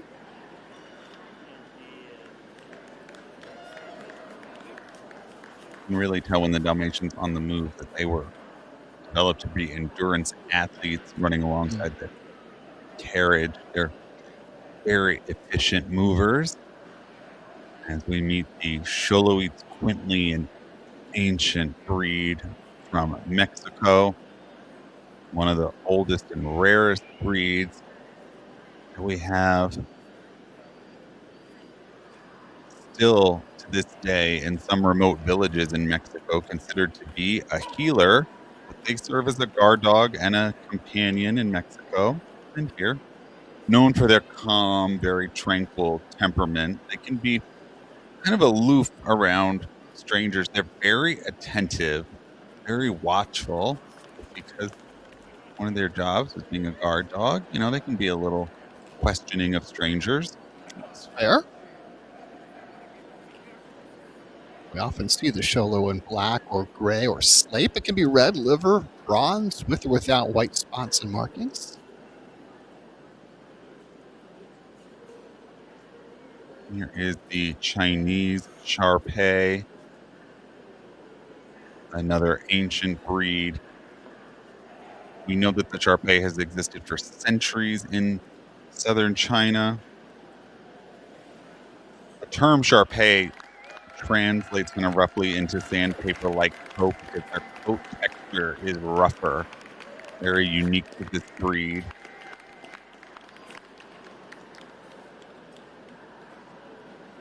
Bill, this is the non-sporting dog that won this group on Thursday. This is Pei. She's 3 years old, from Houston. Already a winner of 10 specialties this year alone. So placed in the group of the Philadelphia National Dog Show last year.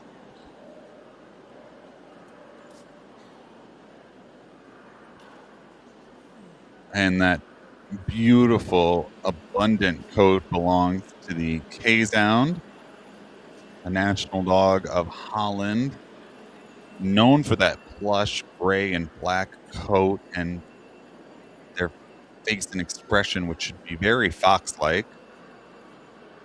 This breed lived aboard the Dutch canal and riverboats and acted as watchdogs, companions, and did a little bit of ratting work as well, helping to control the vermin. And they all share these same markings around their eyes that make them look as if they are always wearing spectacles.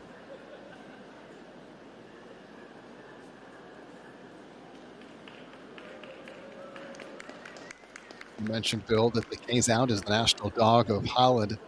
Found this fact interesting. In the 1700s, it became the mascot of the Dutch Patriot Party, which did not help the breed's image after that party met resounding defeat.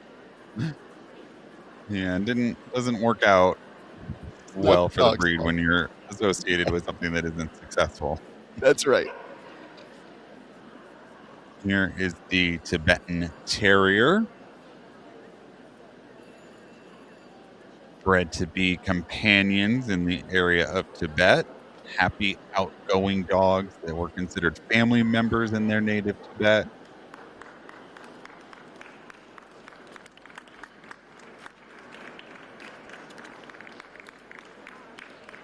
From her formal name, Secret Desire, meet Taboo. She's 3 years old from Argyle, Texas. And her favorite pastime is sleeping on the couch, but only after knocking all of the pillows off of said couch. Yeah, we experienced that sometimes at my house. All the pillows on the floor. Right. Somebody needed some space.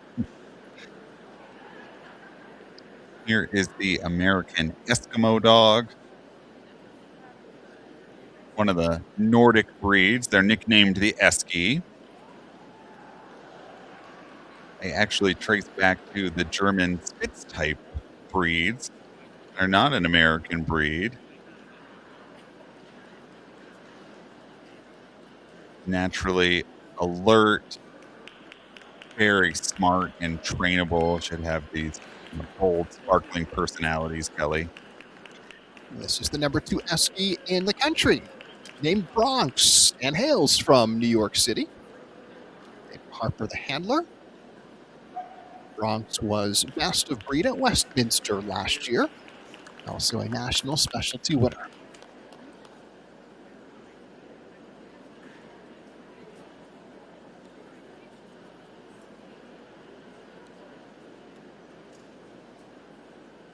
And the most popular companion breed in Japan of the Japanese breeds is the Shiba Inu. They have been a favorite companion in Japan for centuries. They have very keen senses and this great agile ability to maneuver through steep hills and mountain slopes. They were a superb hunting dog in those settings, Kelly. This is Yuko, 3 years old from Dallas.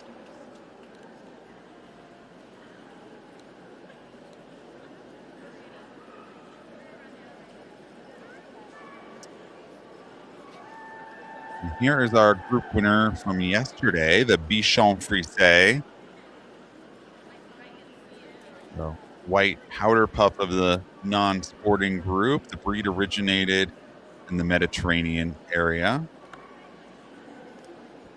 Quite sturdily built underneath that beautiful white powder puff coat.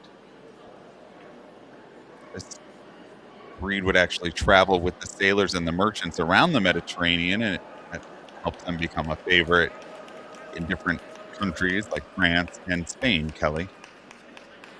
Yeah, and you mentioned that Max won the group yesterday. It was Group 3 on Thursday. Makes his home in Houston, the number 1 Bichon Frise in the country. And also currently ranked as the number 6 non-sporting dog in the U.S. 5 best in-show titles through May 31st.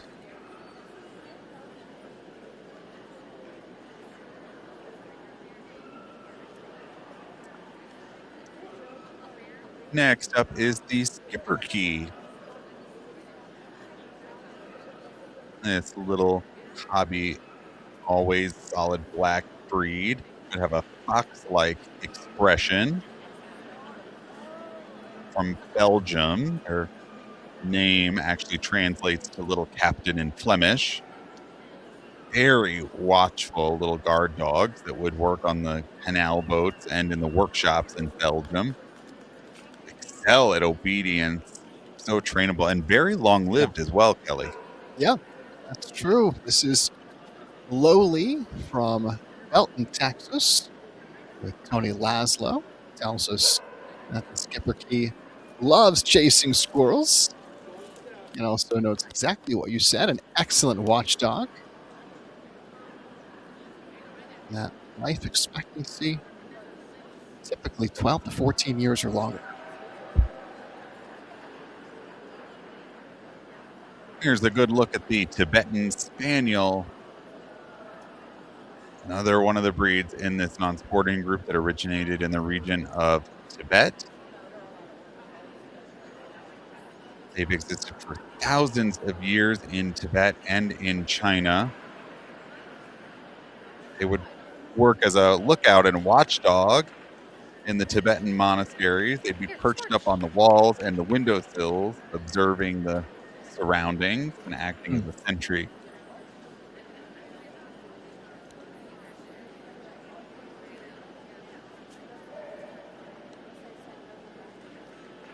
This is Scorch, 4 years old from Wisconsin, shown to us by breeder, owner, handler Christy Collins. Scorch was the only Tibetan Spaniel to win a Best in Show last year. Top Tibetan Spaniel a year ago, currently number 2.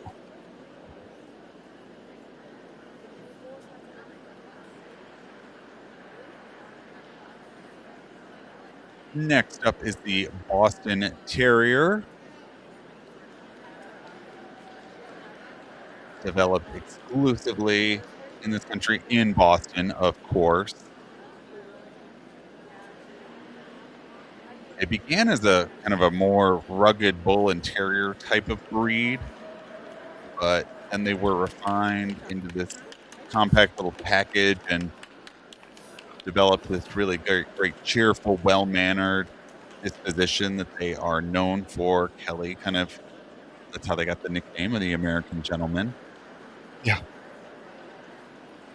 Meet Pilot, who is from Millers, Maryland. The second-ranked Boston Terrier in the country. Won his first Best in Show in June in Pennsylvania. Actually, with that win, moved into first in the breed standings.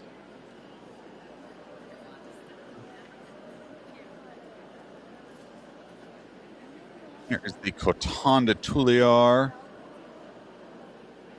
a breed that originated on the island of Madagascar.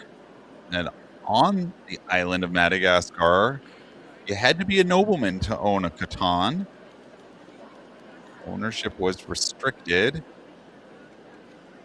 They are this small, compact size, known for having a lot of heart and a very sweet disposition. They thrive on human companionship, which makes them wonderful, loyal family pets. They love to be the center of attention, and that coat is very soft and fluffy. It's how the breed gets its name. Should be very cotton-like in texture. Abby is from right here in Dallas. Currently ranked 3rd in the breed. Abby's owner telling us of the Coton de Tuliar, they are sturdy, happy dogs that make wonderful companions.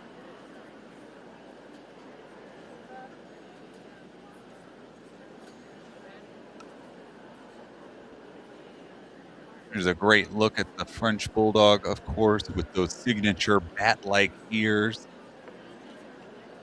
Give this breed such a distinctive look. French Bulldogs are this great, small, compact size, very sturdily built, fun-loving, playful, bred primarily as pets and companions, Kelly, which is why they've become so popular. Yep. The most popular, in fact. 2025 marked the 4th consecutive year the French Bulldog was the most popular dog in the country. This is Barney. Take it back to 2012. Bill, the Frenchie was ranked the 14th most popular breed, and by 2021, they moved all the way up to the number 2 spot. Yeah, they came storming to the top. And here's another breed that has kind of been a fixture among the most popular breeds for a very long time, the Bulldog. Such a recognizable breed with that large, broad head, broad chest and shoulders. They're the national dog of England, Kelly. That wonderful, fun-loving personality. breed is the 10th most popular in this country. This is Treasure Group 2 on Thursday, Group 3 yesterday. Multiple Best in Show winner.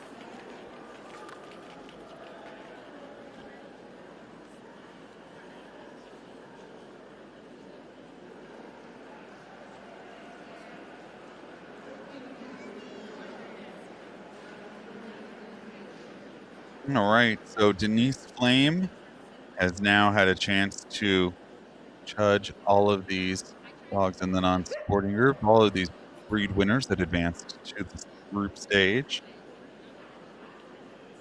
You know, their walk down the line here. She thinks about what she saw and felt as she judged them individually.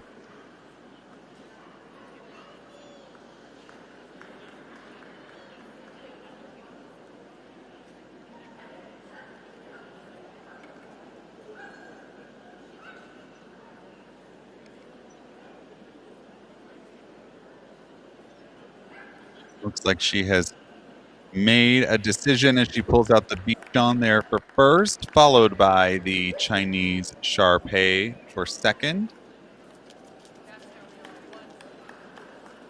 She got the Bulldog in there for third, and I believe the Standard Poodle in there for fourth.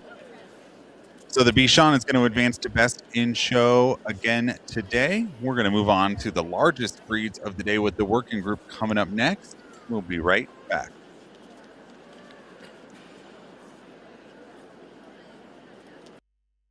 Do do do do do do do do do do do do do do do.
Happy 4th of July, everyone.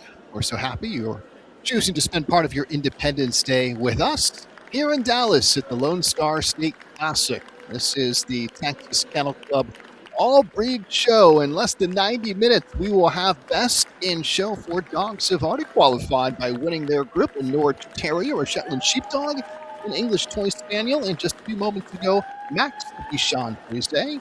3 spots still up for grabs. And next, Bill, we will crown a winner here in the working group. Yeah, the breeds in the working group, Kelly, really provided a number of different tasks that were essential to mankind throughout history. They were bred for strength, endurance, intelligence. Some of them had to pull carts and sled. Many of them were guard dogs of property and even livestock. We've got some breeds in here that would help the fishermen.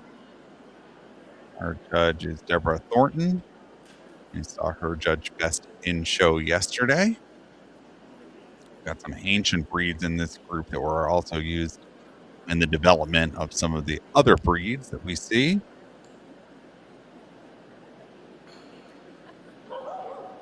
And we're going to kick things off with yesterday's group winner.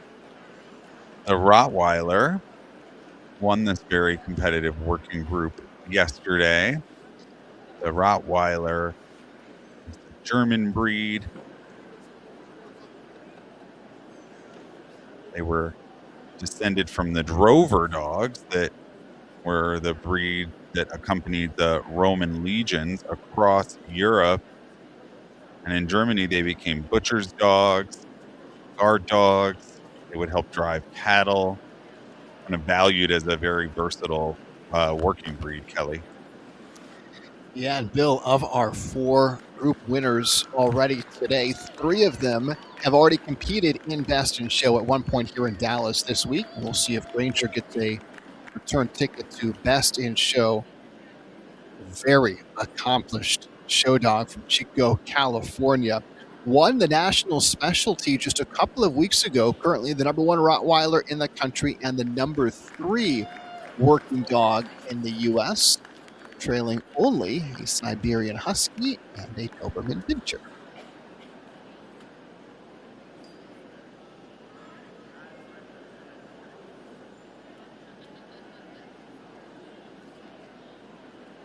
And here's a look at the Boxer, another working breed that was developed in Germany. Should be squarely built, medium size, very playful breed.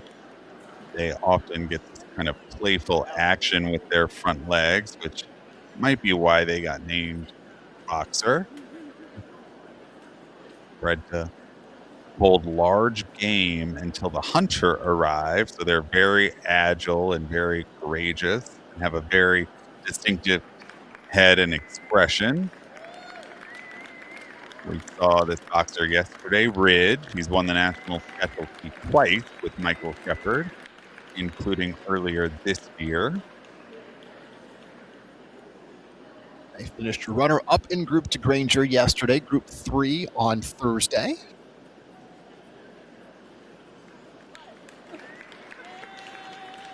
Top 10 working dog in the country.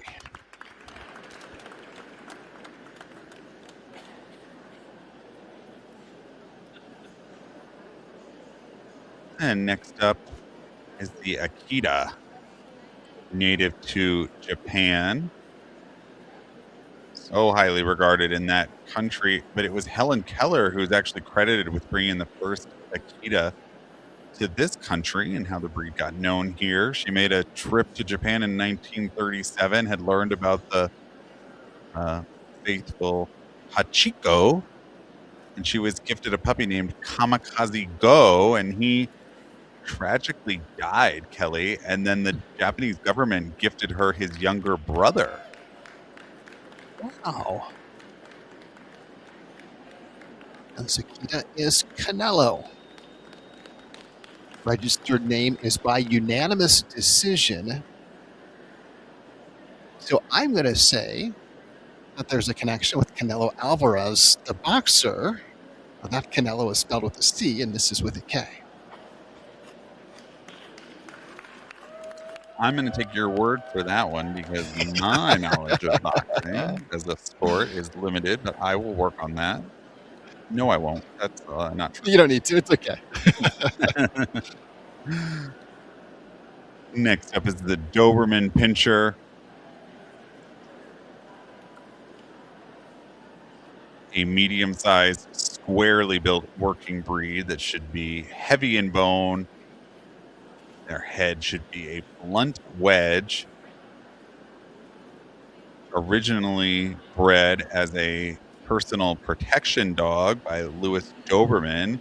He wanted to create a breed that would be protective and also a loyal companion. So they're really known for their intelligence and trainability.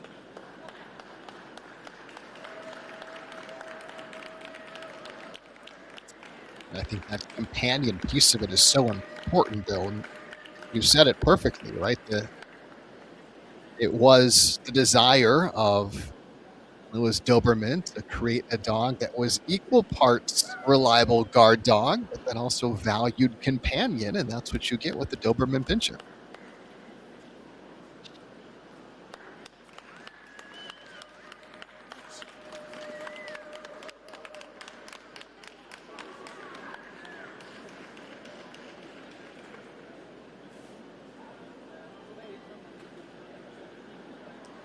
Next up is the Siberian Husky, one of the sled dogs in the working group. The Siberian Husky was bred to pull lighter loads for great distances, emphasizing endurance rather than having to pull heavier freight, usually working as a team of sled dogs and, of course, becoming the premier sled racer. They have this lighter frame when they're on the move, like you see here. They should be very efficient movers.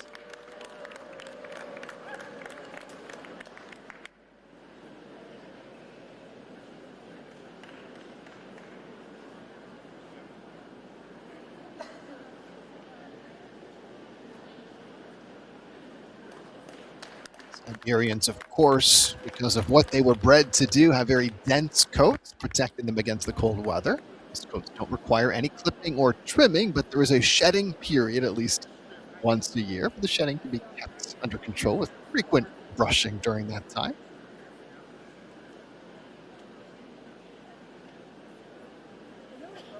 And here is a look at the Dogo Argentino.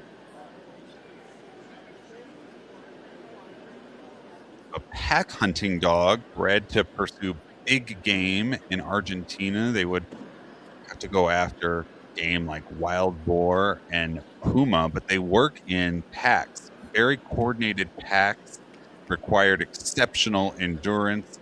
They have to be able to go for miles and miles and miles over very rugged terrain, all while conserving enough energy to be able to catch and hold down the wild boar that would be much larger than them, Kelly. And this is Tucker, who just recently at a show in Louisiana picked up his first group win. Earned his championship title when he was 10 months old. Lives in Arkansas now, but Tucker's breeder is here in Dallas. And so every year the family makes the trek back to Dallas for these shows to connect with the breeder.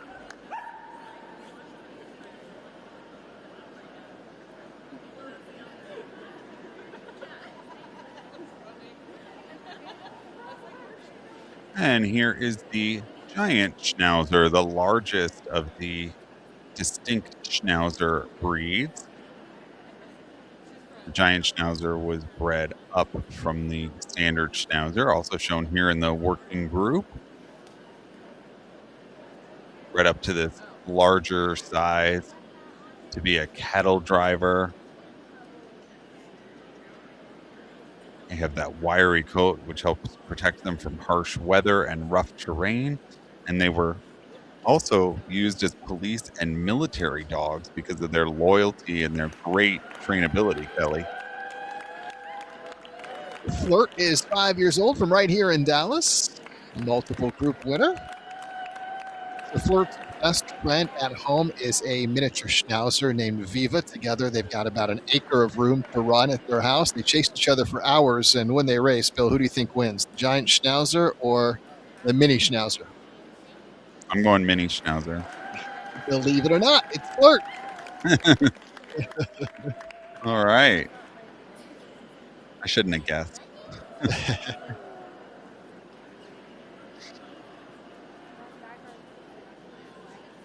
And it was the Mastiff and the Bulldog, of course, that were used to create the Bull Mastiff that we see here. This breed was developed back in the 19th century, specifically bred to help discourage poachers on the large private English hunting estates. The gamekeepers there needed a breed that would be quick, powerful, but very quiet also. They were trained to track, pin, and hold down the intruders. And Kelly, their head forms these wrinkles when their ears go up and they become very expressive. And so the gamekeepers would be able to just reach down and feel the wrinkles on the top of their head and know that they had been alerted to something.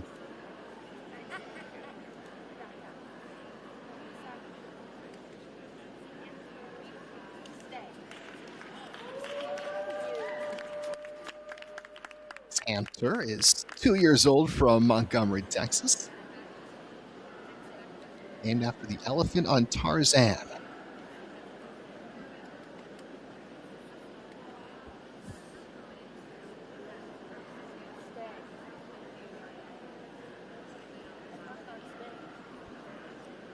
That beautiful white coat belongs to the Samoyed, a breed that originated among the nomadic Sami tribe, herders of reindeer in some of the coldest climates.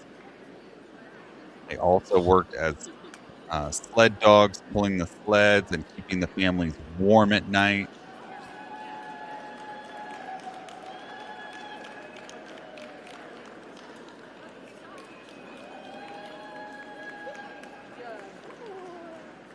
Al is 4 years old from Norman, Oklahoma, in the ring with Andrea Dunkel. Al is a multiple Best in Specialty Show winning dog. Andrea tells us that he is happiest when he is muddy and digging up the garden. Sure that they're just thrilled with that beautiful white coat. Right.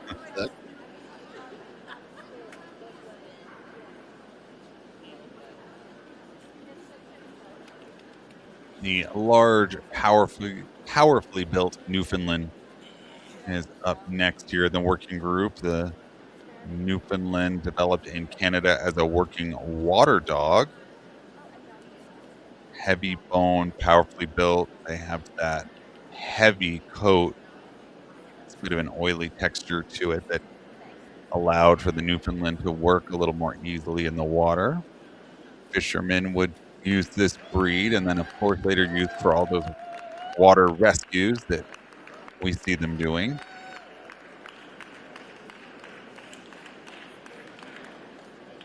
This is Phineas, who went in Group 3 yesterday. A 3-year-old from Santa Fe, New Mexico. Best in Show winner both here in the U.S. and in Canada as well.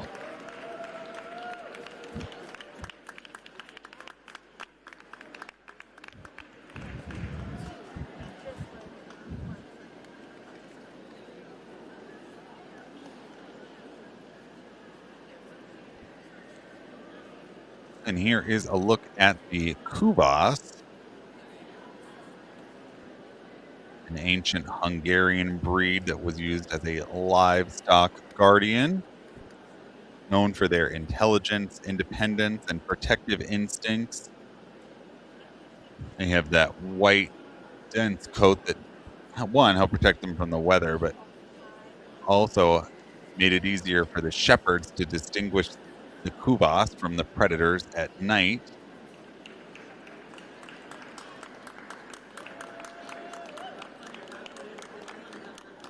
Kubas were first shown in Europe in 1883 at a show in Vienna. But the breed near extinction following World War II. Less than 30 members of the breed could be found. Thankfully, they were revived soon after, and it was actually in 1931, so predating World War II, that the breed was recognized by the AKC.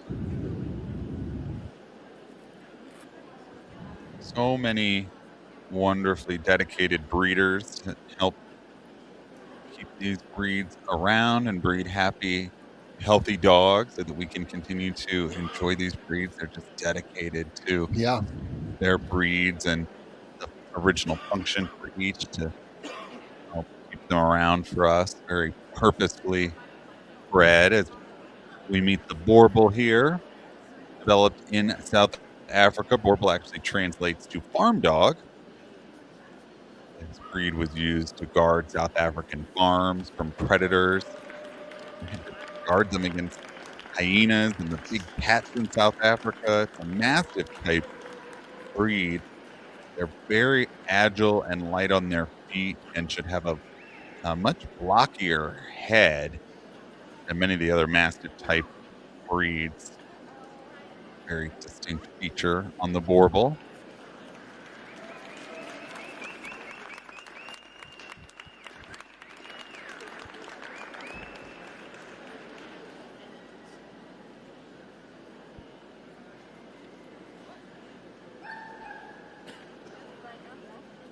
And here's a look at the Great Pyrenees.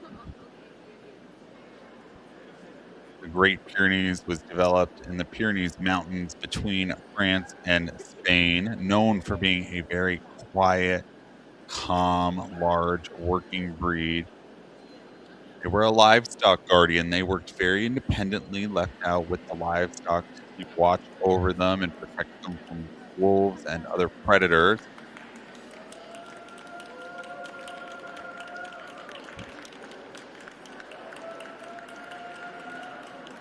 a breed that was used as military dogs during both World Wars. And although the Pyrenees had proved their merit as effective livestock guardians, really there was no serious effort to establish the breed in America until the late 1930s.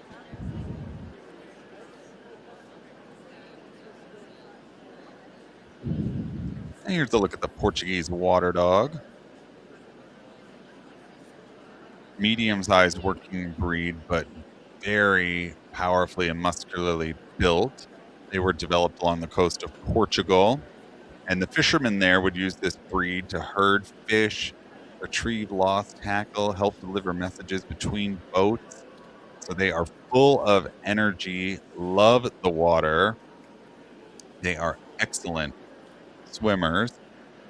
This is a breed that requires a lot of physical and mental exercise.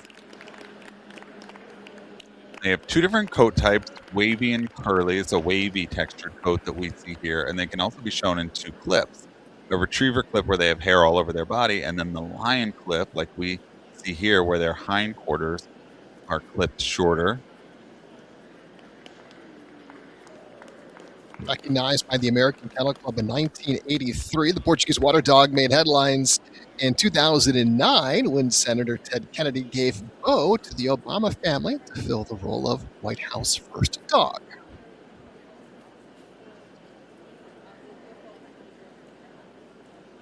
And here is the standard Schnauzer, the original Schnauzer breed.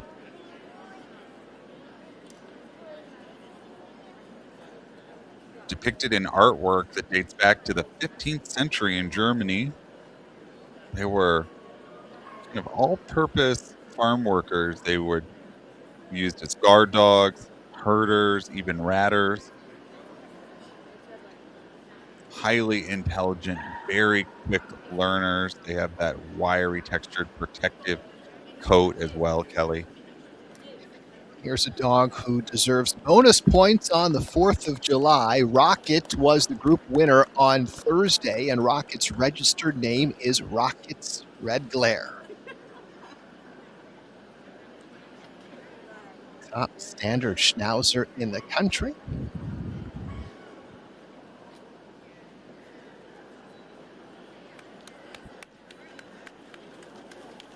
Joseph Washneski, the handler.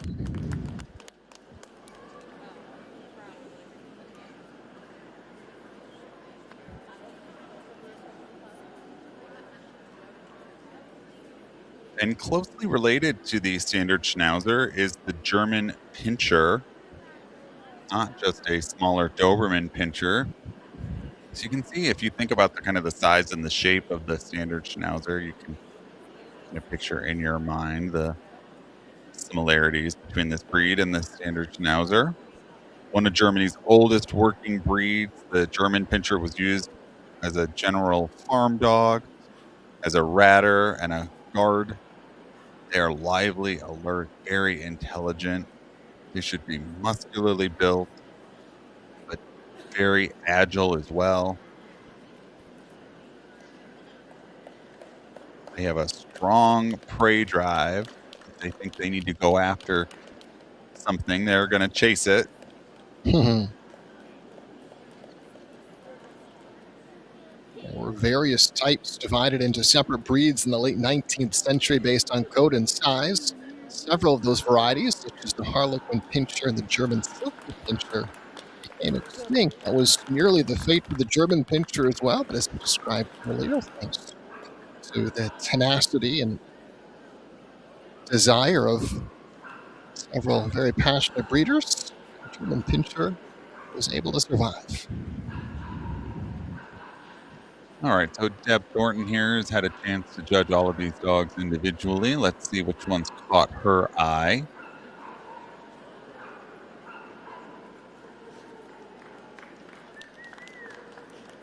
I'm going to make a cut here. She's pulled out the first few dogs there at the head of the line, the Rottweiler, Boxer, Akita, and Doberman Pinscher. There's the giant Schnauzer and the Samoyed. The Newfoundland and the Borbal as well, and the standard Schnauzer.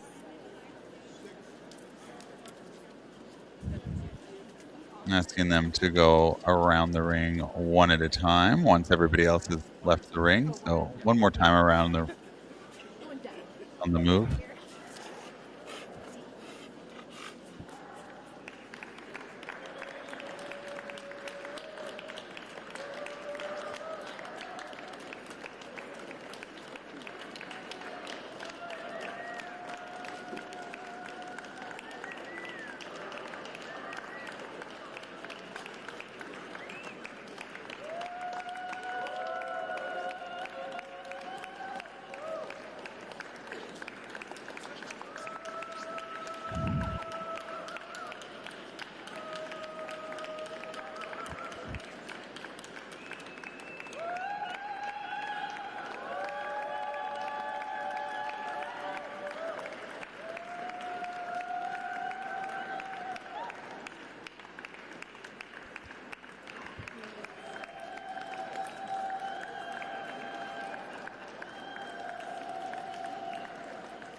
So each breed winner that made the cut got their encore from those who have gathered around our championship ring. Who's it going to be?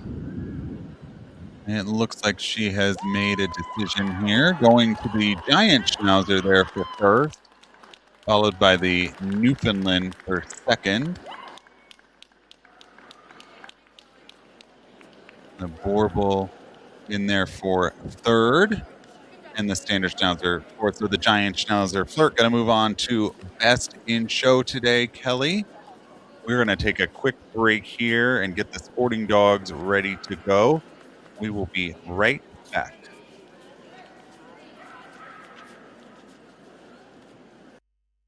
Do do do do do do do do do do do do do do do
The Lone Star State Classic Cluster, a tradition on 4th of July weekend here in Dallas, consists of 4 days of all breed shows in addition to 34 specialties. From the Dallas Market Hall is the Texas Kennel Club All Breed Show. 5 groups down, 2 to go. We'll finish with the hounds, but Bill, next we've got the sporting group. Yeah, these are the breeds that were bred to assist the hunter out in the field. They worked very closely with their owners and masters, trainers, to locate flush point and retrieve the game, and they would do that in land and in water.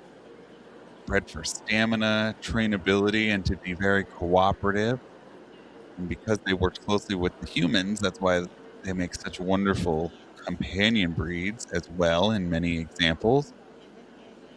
And there is our judge, Eddie Zook.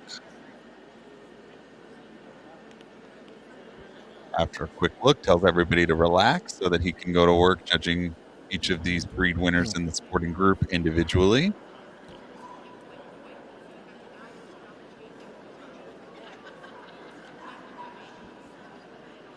And we will start with the pointer.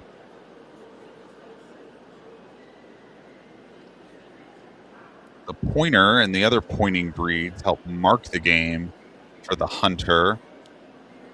The pointer itself should be noble and athletic.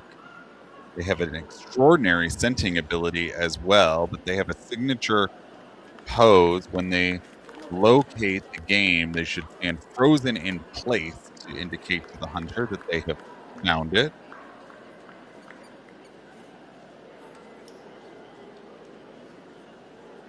It's believed that, like most pointing dogs, this breed was a result of mixing greyhounds, foxhounds, bloodhounds, and spaniels.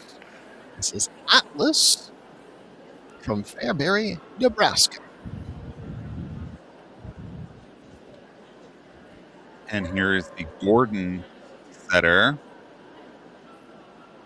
Of the setter breeds, the heaviest boned, largest in body, because the Gordon setter had to work over some tougher terrain, so they're more substantial to be able to do that, Kelly. But this dog, as we've talked about, has had an amazing year so far, an amazing career record, but what a year so far for a River here. That's exactly right. Not only has River won this group each of the past 2 days, but was best in show on Thursday. Currently the #1 dog in the country, more than 50 best in show titles this year. Won the sporting group, the AKC National Championship last year in December.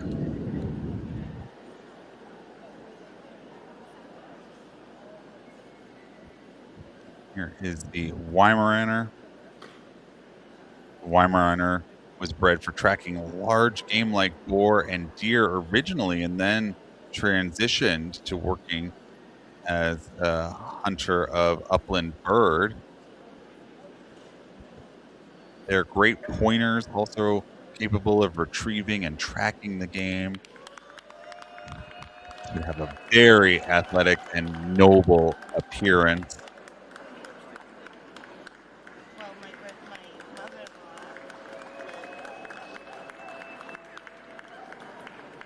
Wyatt is here from Maryland, the top Weimaraner in the country this year.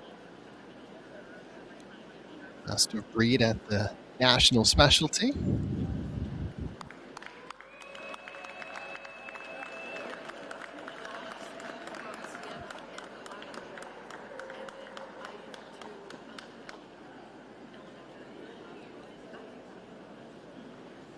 Another one of the setter breeds. Here's the Irish setter, bred to hunt over the varied terrain in Ireland.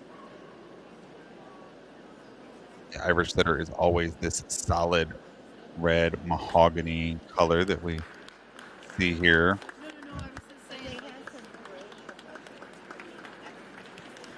They would have to cover large areas of that terrain, so they're built for speed and endurance. They do it all with a lot of enthusiasm, high head carriage, excellent scenting ability that helps them locate the game birds from a distance. Outgoing, affectionate, sensitive breed. Bred to work closely with humans, and they do need plenty of companionship. And here is the German wire-haired pointer, a breed that was really bred to do it all. Point, track, retrieve. It can work on land and in water. They have that protective coat that allows them to push through the brambles or the thorny brush. Also allowed them to work in colder, icy water if they needed to. German Very wire-haired rugged, pointer. all-weather hunting dog. Sorry, Kelly, go ahead. No, just pointing out the German wire-haired pointer went in Group 3 yesterday. Wyatt, the Weimaraner, who we just saw, was Group 2, of course, both behind River, the Gordon setter.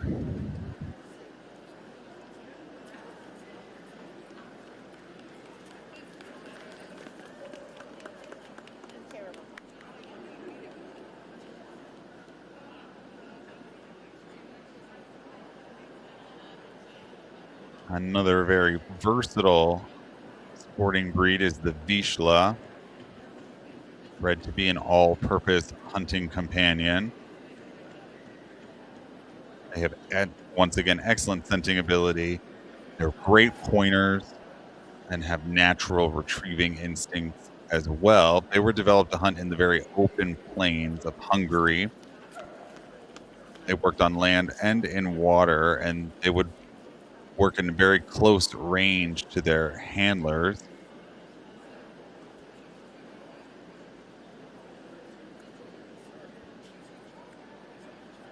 The hunters would often, well, they'd be on horseback or on foot. So the Vizsla kind of adapted to both.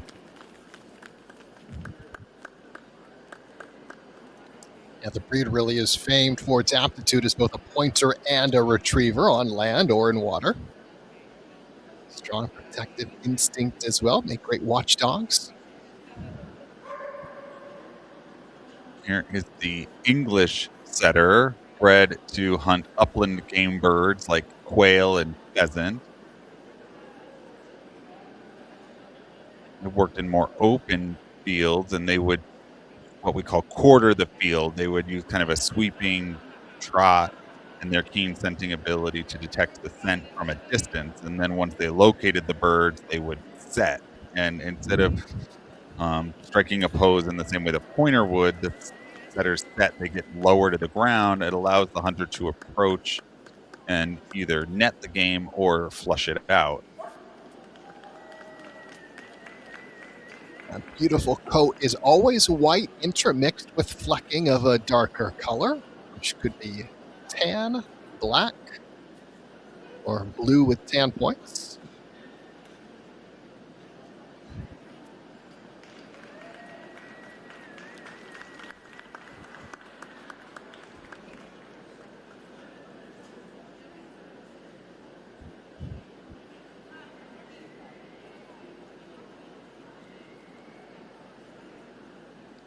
Here's the wire-haired pointing Griffon, often called the supreme gun dog. They were bred to work very closely with the hunter, very cooperative gun dog. The hunter would usually be on foot, And they have that medium-length wiry coat that help protect them from the thick wooded terrain and a very strong nose. They're ready to point and to retrieve on land and in water. Loretta was runner-up to River on Thursday at the Denton Kennel Club All-Breed Show. She's 4 years old from Fort Worth. Was Group 4 at Westminster this year.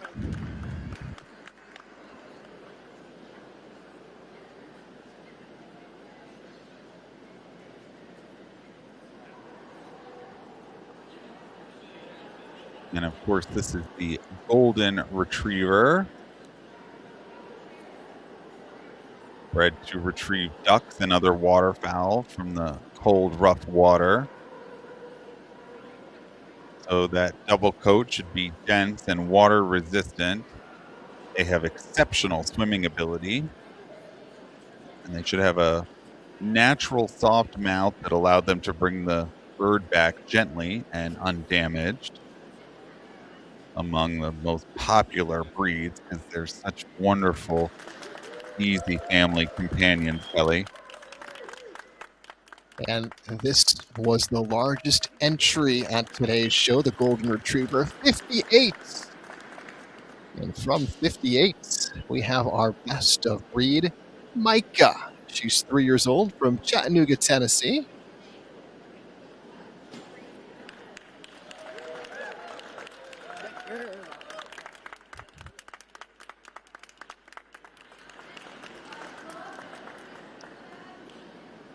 Multiple Best in Show titles from Micah this year. And here is the Spinoni Italiano, one of the native Italian sporting breeds. Versatile gun dogs capable of pointing, retrieving, and tracking the game.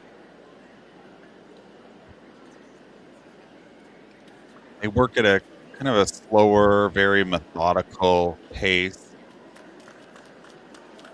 They have exceptional noses that they would use to locate the birds, and they have that wiry coat that helps protect them in the wetlands and the thickets.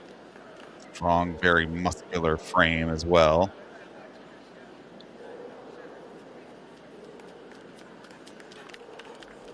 Leona is 7 years old, lives here in Dallas, recently took Best Veteran at the Spinoni Nationals a couple of months ago.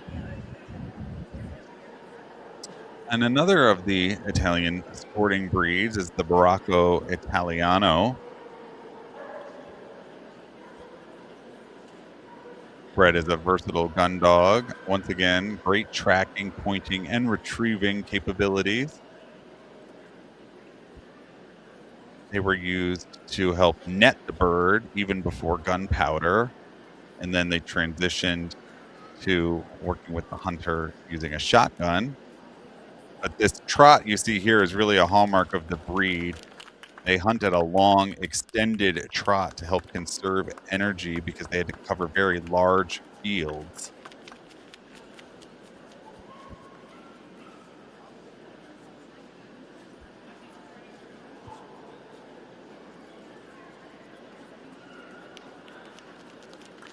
Rocco Italiano became the 200th breed officially recognized by the American Kennel Club. That was in 2022.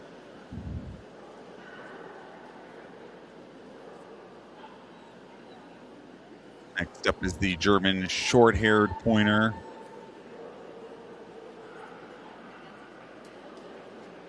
Bred to perform just about every task a hunter could think of, pointing game birds, tracking, retrieving on land and in water. Incredibly athletic, really allowed them to hunt tirelessly. They have a strong drive, made them exceptional hunters.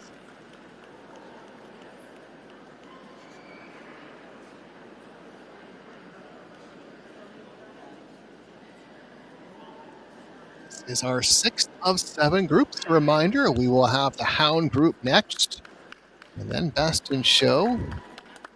We already have a Norwich Terrier, a Shetland Sheepdog, an English Toy Spaniel, Bichon Frise, And a giant schnauzer will be there. And of course, this is the Labrador Retriever, one of the world's most popular breeds. The lab was originally bred to assist fishermen and retrieve waterfowl. They have this dense, water-resistant double coat and a very powerful tail that acted as a rudder, making them really superb swimmers.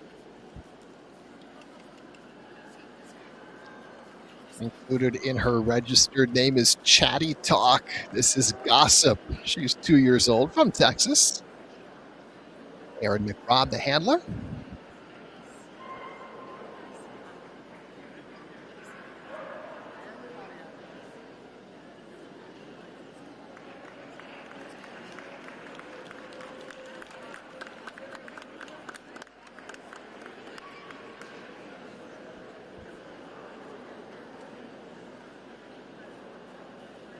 The Brittany is up next, a medium-sized sporting breed named for the Brittany region of France.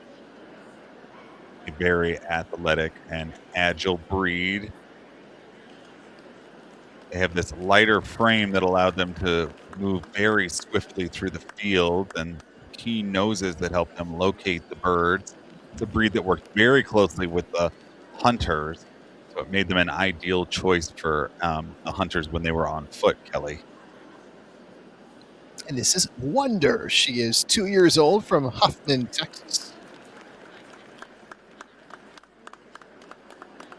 Coat always orange and white or liver and white. A clear or roan pattern.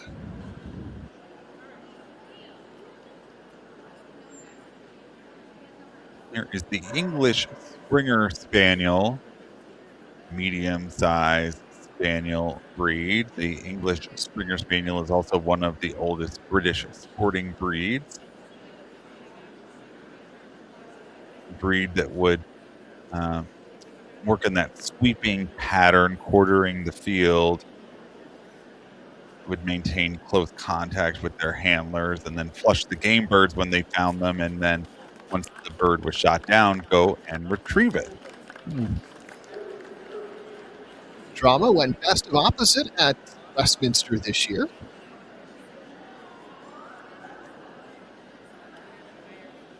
Drama is from Iowa, handled by Kylie West.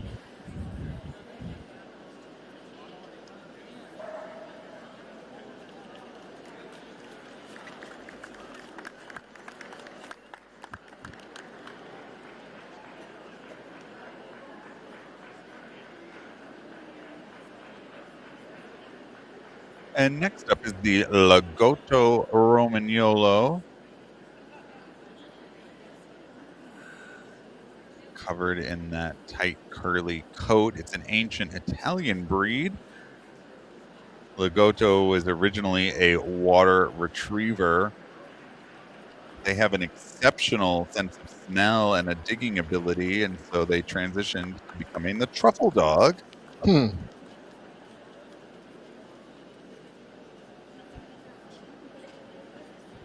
Before that, they used pigs to find the truffles. But the nice thing about the dogs is you can train the dogs not to eat the truffles when they find them, Kelly. Can't train that out of the pigs. Not that I'm aware of. Waste a lot of energy trying. And next up is the Nederlandse Kooikerhundje, or Kooiker for short. A spaniel type sporting breed. It's a Dutch breed. Kooikers would help lure the ducks into these man-made decoy traps. The Kooikers would trot and dart, wave their tails in a way that attracted the birds' curiosities, and once they were close enough, the hunter would trigger the trap, Kelly. And this is Pilot.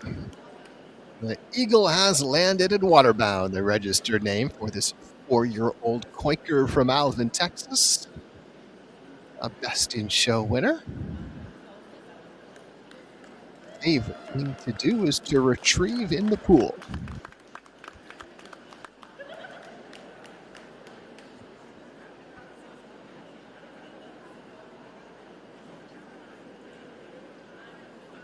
And the Clumber Spaniel is a very heavily built spaniel breed. One of the earliest spaniel breeds as well. They're slow but very steady workers. They use their strong noses to track and move the game toward the hunter. And because they have that heavy build that you see them there, it allowed them to push through the dense cover that might, deter other breeds that were more lighter in build. Lumber went Group 3 on Thursday.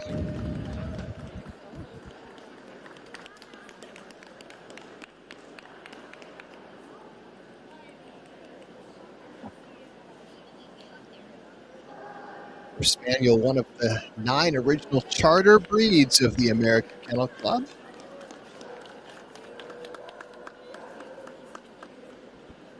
And all of those original breeds part of the sporting group, beginning with the pointer. Yeah, very popular. Well, not all very popular, but sporting breeds that the original 9, recognized by the AKC. Ready's look there. The judge asking the group to go around again. Think about these dogs when they're out doing their hunting work with the hunter when they're on the move. Picture them doing the job that each one was bred to do. I'll determine which one he believes best fits the breed standard.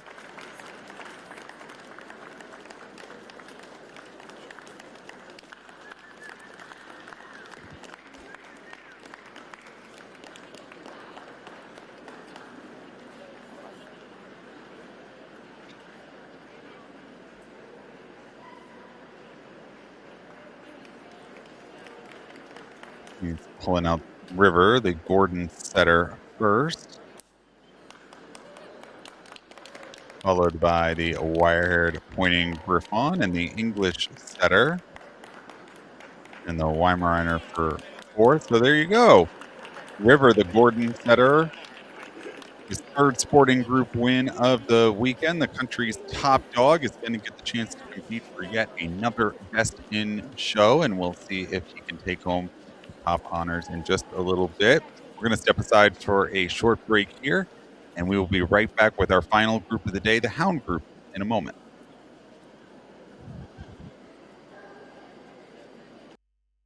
Do do do do do do do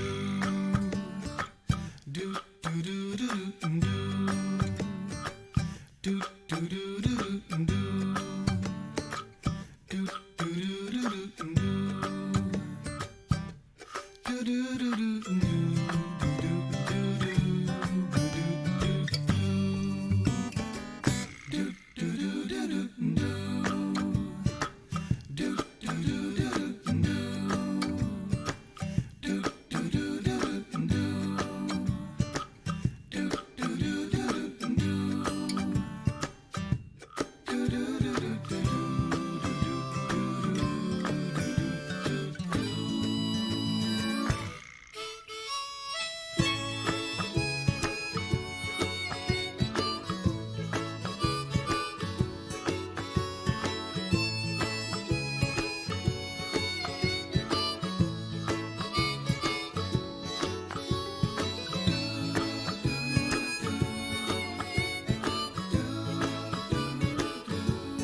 Our final group of the Texas Kennel Club, it is the Hound group.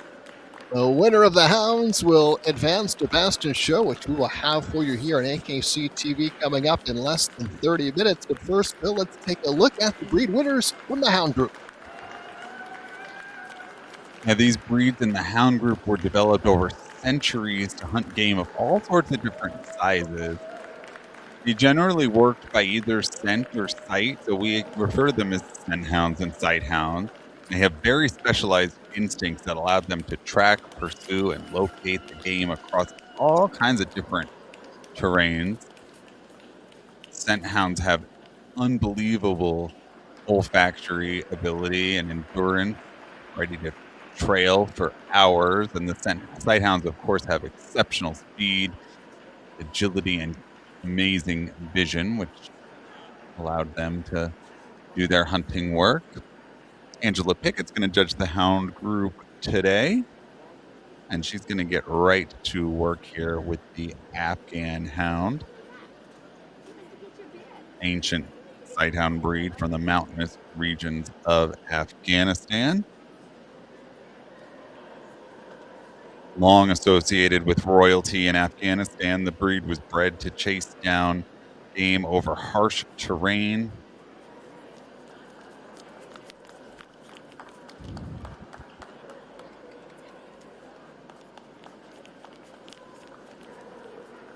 This Afghan is named Julius. And Jennifer Pierce, the handler, tells us he has a reputation of being the loudest Afghan. Well, don't ever think of the breed as being particularly loud at all. Right, very correct. quiet. The sighthounds in general are quite quiet. Yeah.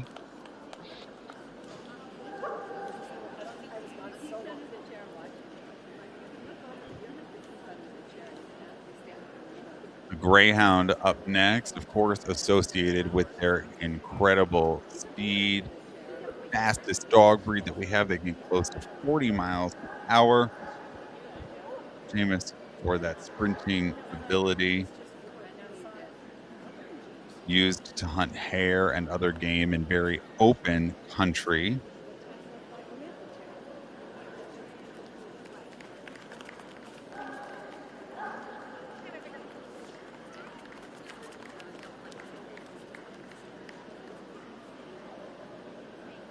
This is Flo here is the greyhound. I love that name, Kelly. Perfect, right, for a greyhound? Top-ranked greyhound in the country.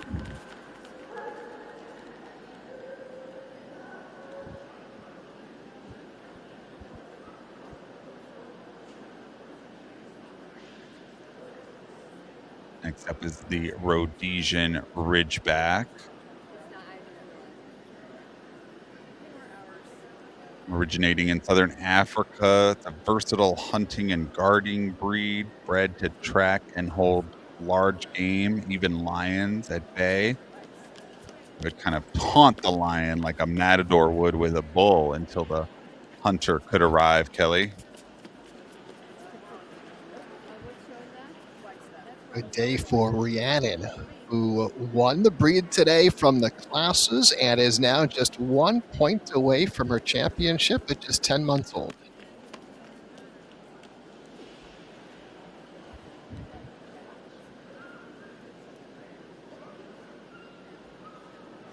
Another incredible sighthound known for their sprinting ability is the Saluki.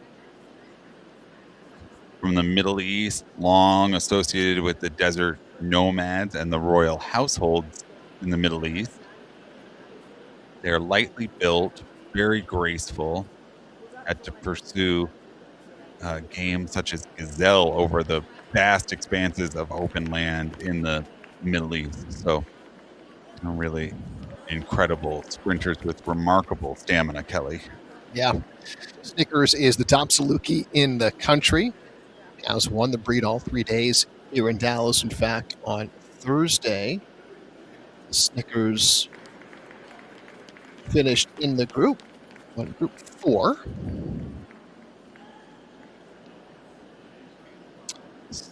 Snickers loves to chase anything that moves, tells owner and handler Julie Mueller. Here is the Irish Wolfhound, the tallest of all of the hound breeds. One of the tallest dog breeds in the world. Bred in Ireland to hunt wolves and other large game. They have this incredible size, but they're really known for their gentle and very dignified temperament. So they're ferocious hunters, but quiet, calm companions, Kelly. Spirit is 3 years old, lives here in Texas. Out there in the ring with breeder owner handler Donna Yeldell, who says that Spirit is mama's baby. Loves to run, eat, and sleep in the air conditioning.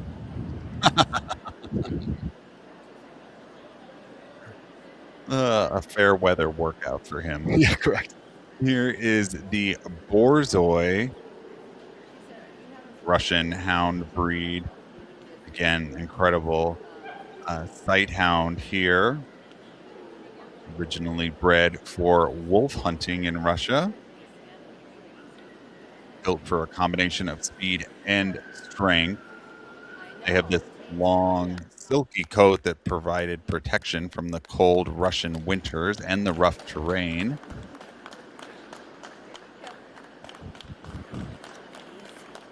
Told you that the breed win today got the Rhodesian Ridgeback within 1 point of her championship. Well, this Borzoi Chanel finished her championship today.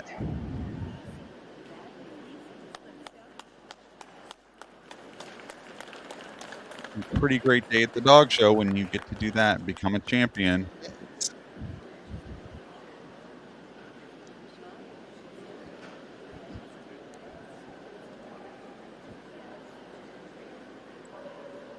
And here is the Hound Group winner from yesterday, also reserved best in show yesterday, the Black and Tan Coon Hound. One of the Coon Hound breeds in the Hound Group. This is distinctly an American scent hound, specialized for tracking and treeing raccoons. Once the raccoon is treed, they stand at the base of the tree and bay with that loud ringing sound to alert the hunter, Kelly. Rocker is the 4th ranked hound dog in the country. 5 best in show titles through the end of May. A 2-time national specialty winner, twice breed winner at Westminster. As you mentioned, made it to best in show yesterday and picked up a reserve best in show.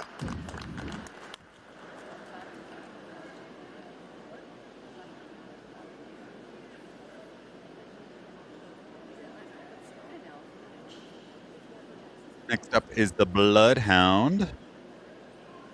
Really the most powerful olfactory system among the scent hounds, all breeds probably. Incredible nose on the Bloodhound. Of course, they are ready to track game as long as is needed. With this unparalleled ability to follow human scent over long distances and time, which has made them really integral and indispensable to modern police search and rescue teams, Kelly.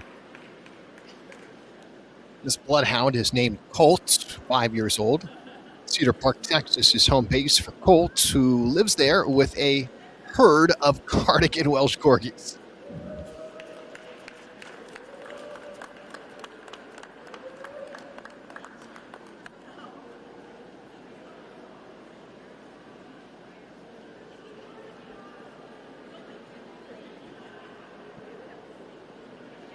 Here is the Redbone Coonhound. Another one of the coonhound breeds. The Redbone Coonhound is always this striking, solid red color. Developed in the American South to trail and tree raccoons. They also would hunt and track larger game, such as bear and cougar.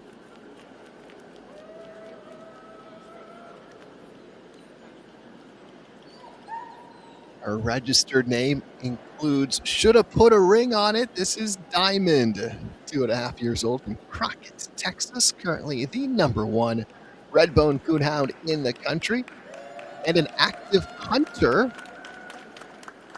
We're told she runs typically 14 to 17 miles a day.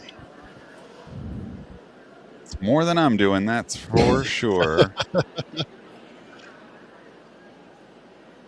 Next up here is the Harrier, a medium-sized scent hound that kind of resembles a smaller version of an English foxhound, bred to hunt hare and fox.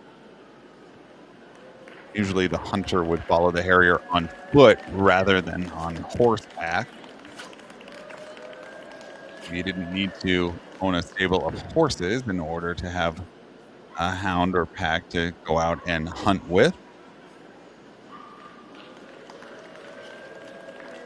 And this is a top 10 hound dog in the country.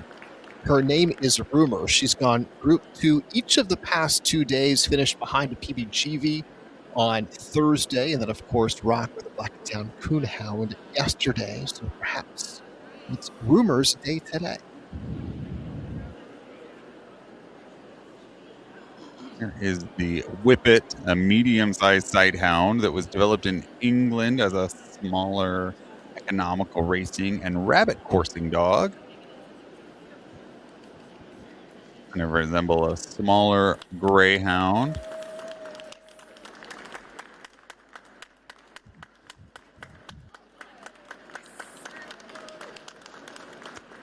Another dog who made the trip here from California.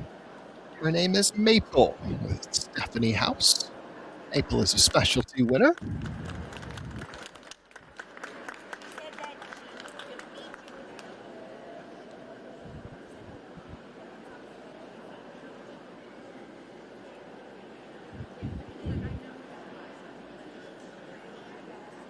Here's a look at the GBGV, the Grand Basset Griffon Vendéen. The GBGV is a scent hound from France with a rustic, shaggy appearance. We have the petite version in the hound group as well, but the larger GBGV here was bred to hunt larger game over that rough terrain in the same region. This breed was expected to hunt wild boar, deer, and other game, usually in packs, Kelly. Monty won a regional specialty at just 7 months old. Comes to us from Toledo, Ohio, with owner Lori Green. Lori wants everyone to know that the Grand Basset Griffon Vendéen might not be the most well-known popular breeds, but she says they are the best. This is the best breed.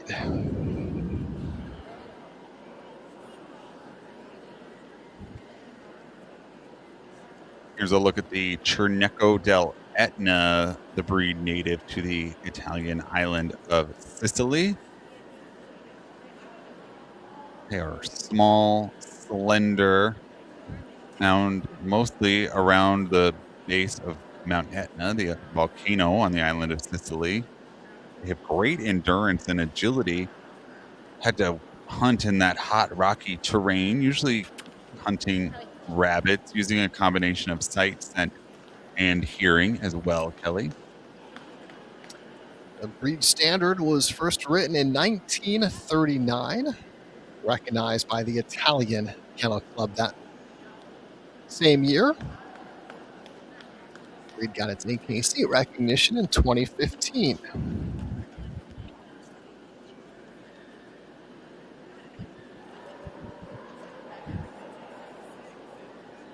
And the Basenji here is another breed that uses both sight, scent, and hearing when they are out on the hunt. This is a hound from Central Africa,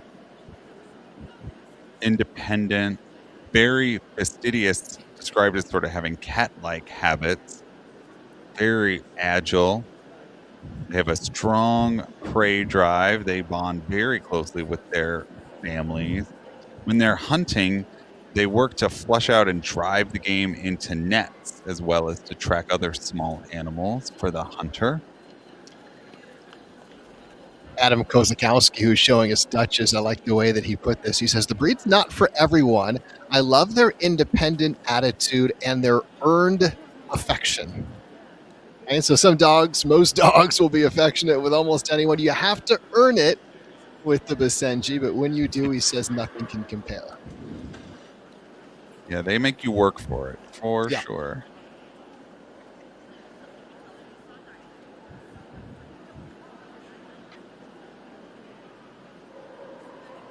And next up is the PBGV, the Petit Basset Griffon Vendéen.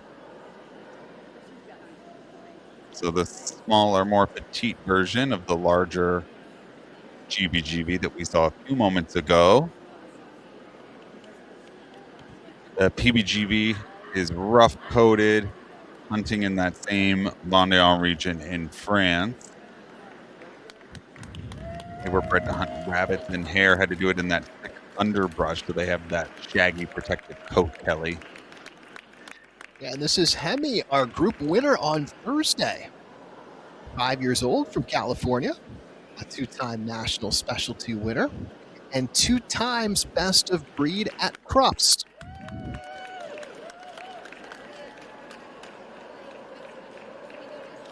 Hemi is currently the 3rd ranked hound dog in America.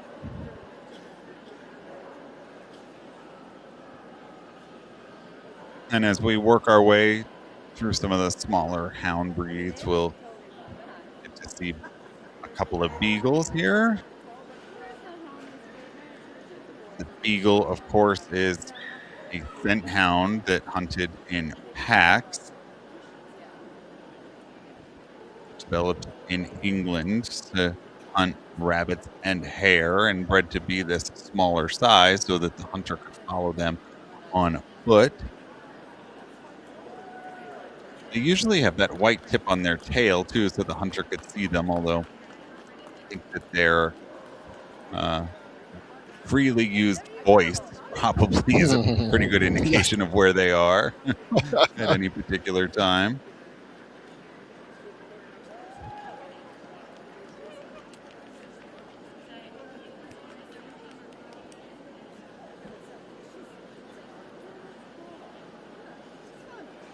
Top 10 dog in the country based on popularity. Currently ranked number 7 in between the Poodle at 6 and the Rottweiler at 8. And the beagle is shown in 2 different varieties based on their size. We have a 13-inch beagle and a 15-inch beagle. Aside from their size, they are exactly the same breed.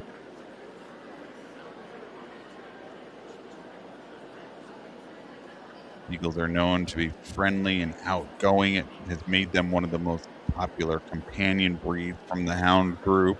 But they do, like all of these hound breeds, have strong instincts, especially when it comes to their nose. So if they think they need to be going after something, they are going to do it.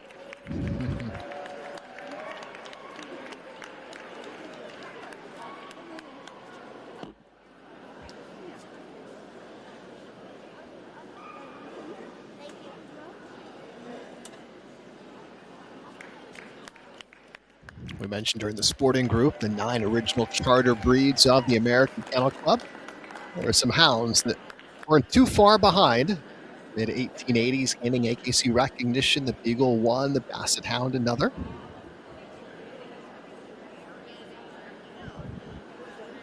And here is the Basset Hound, another breed with incredible scenting ability.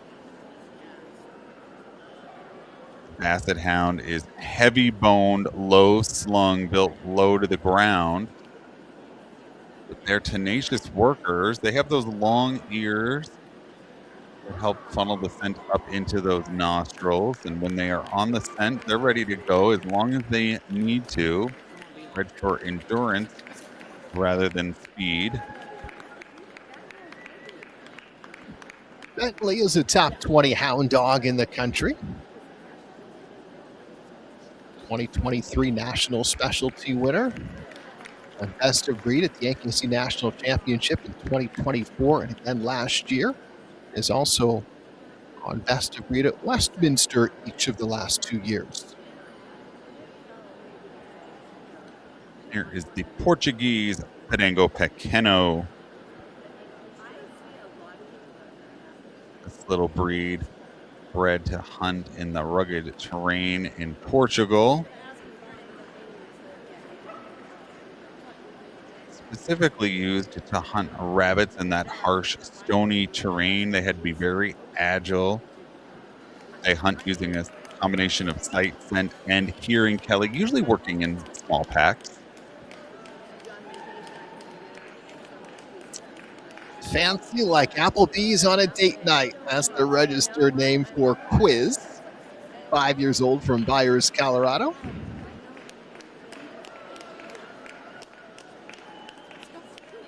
Breed winner at Westminster this year. And a top 2 Portuguese Penango Pequeno in the country.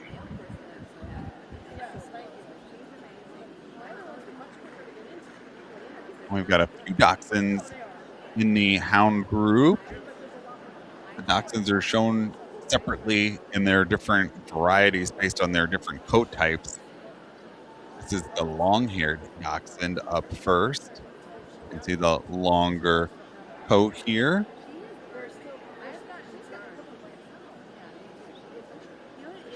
Known as badger dogs. Dachshunds had to be very tough little hunters, but they were expected not only to hunt badgers, but fox as well.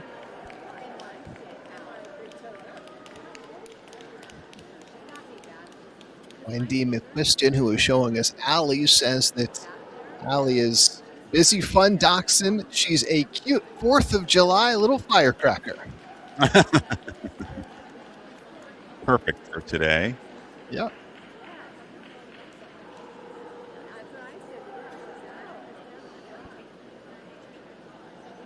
And here is the smooth dachshund. A smooth dachshund has a short, close-fitting, glossy coat.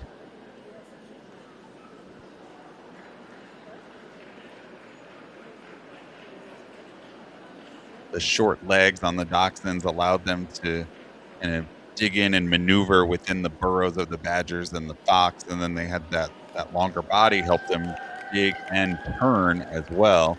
And because they were going after that larger prey, they have very large teeth for their small size, Kelly. Yeah. Hildy is back in the group ring for the 2nd day in a row. She's 3 years old from Bryan, Texas. Number 1 smooth dachshund in the country each of the past 2 years.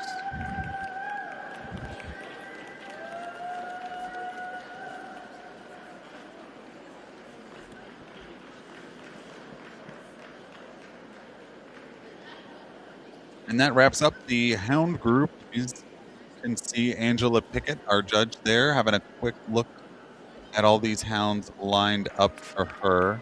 Looks like she's going to maybe pull out some favorites here. She's asking the Saluki and the Black and Tan Coonhound to come out, as well as the Harrier and the Whippet.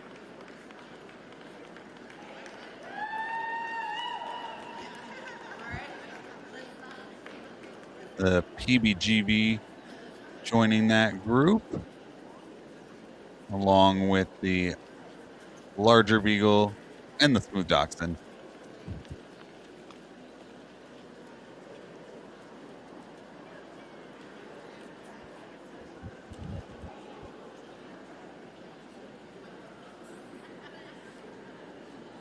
And just asking this short list to go around together as a group.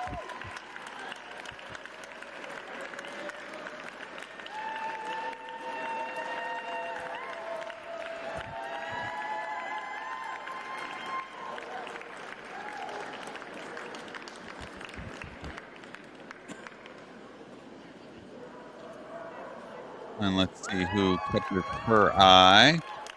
Pulls out the black and tan coonhound first, followed by the PBGV there for second. The Harrier for third, the smooth Dachshund in there for fourth. So the black and tan coonhound, Kelly, our hound group winner yesterday, reserved best in show yesterday. We'll see if he can do one better today and maybe go home with best in show. We'll step aside here for our final break and be right back with best in show.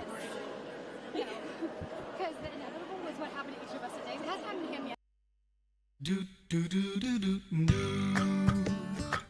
do do do do do do do do.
From an entry of 1,301 dogs, we are down to our final 7.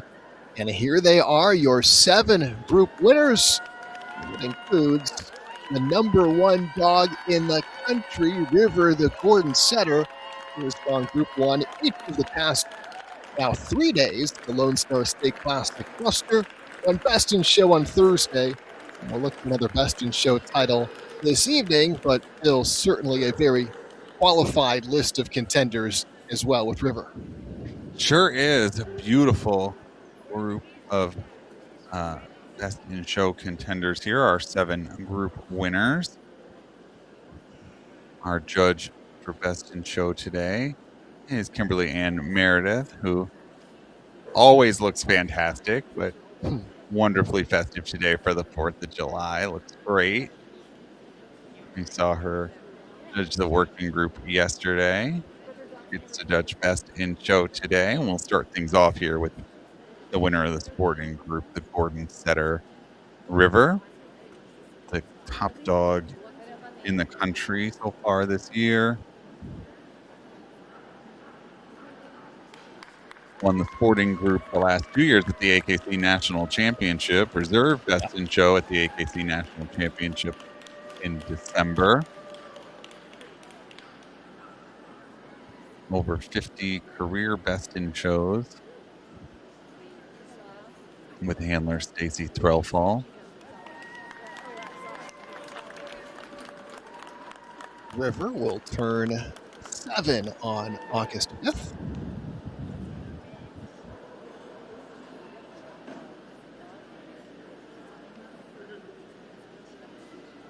And here is the black and tan coon hound we saw win the hound group just a moment ago with handler Mandy Clevenger.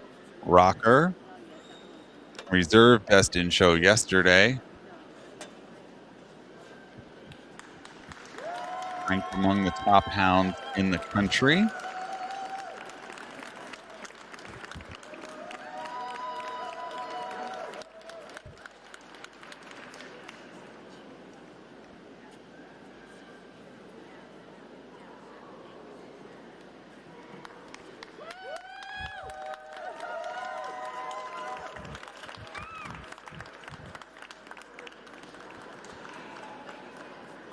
Two-time national specialty winner is Rocker.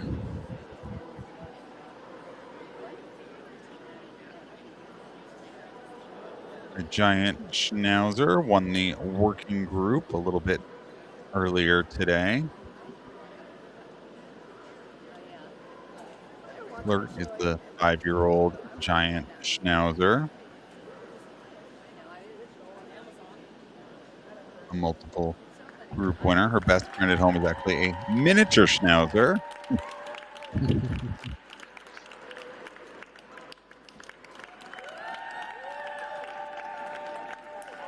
Get out a Newfoundland, a Borbal, and a standard Schnauzer in the group today.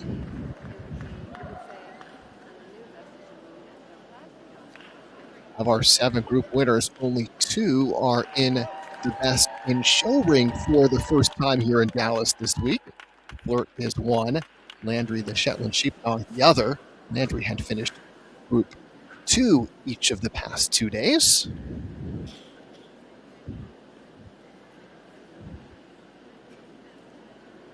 Landry is the Shetland Sheepdog who won the herding group today.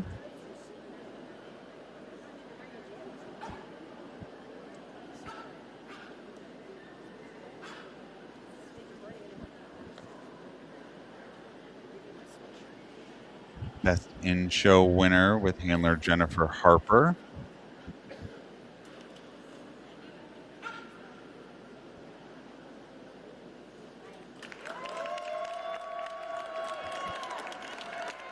Multiple Best in Show titles in multiple countries for Landry.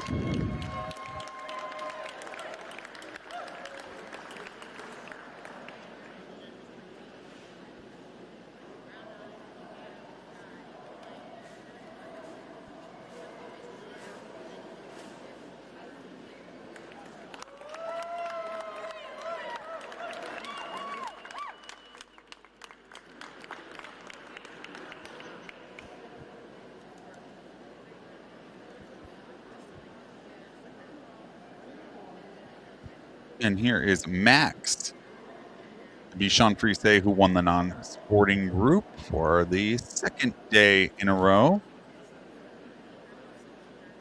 Top Bichon Frise in the country with handler Dennis Brown. Ranked among the top non-sporting dogs in the country as well.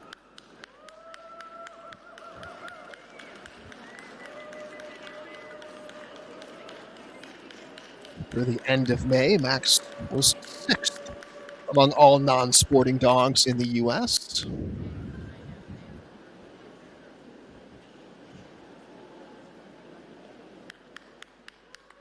Already 5 Best in Show titles through the first half of the year, and well over 20 group wins.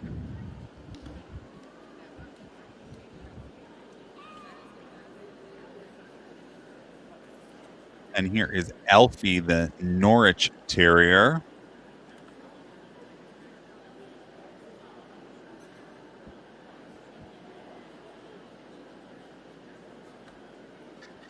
another multiple Best in Show winner, top Norwich Terrier in the country.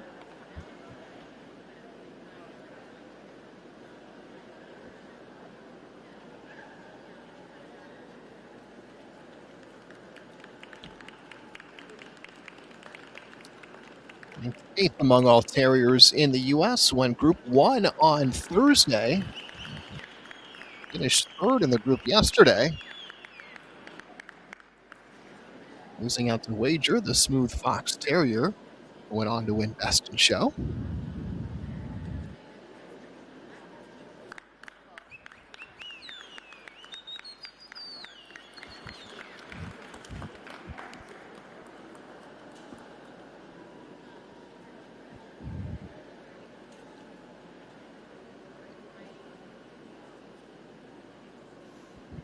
And our final group winner in our beautiful Best in Show lineup is the English Toy Spaniel. This is Tyrone, who won the toy group yesterday as well. The top English Toy Spaniel in the country.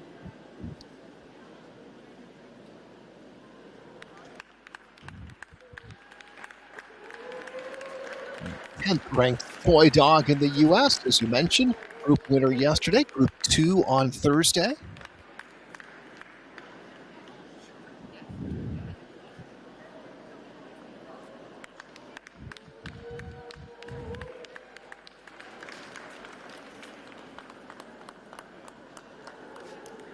Finished ahead of the Italian Greyhound and the Affenpinscher today.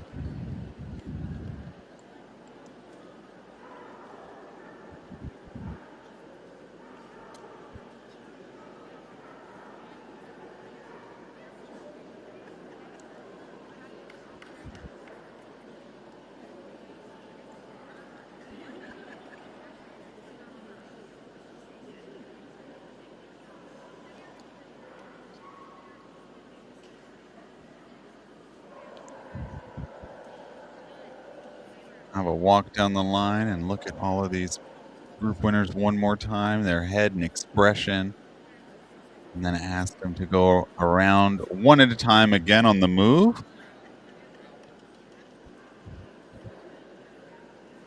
Get a chance to see each group winner on the move one more time before making a selection for Best in Show. There's that was River the Gordon Setter, followed by Rocker the Black and Tan Coonhound here, and the Giant Schnauzer. The Shetland Sheepdog, followed by the Bichon Frise.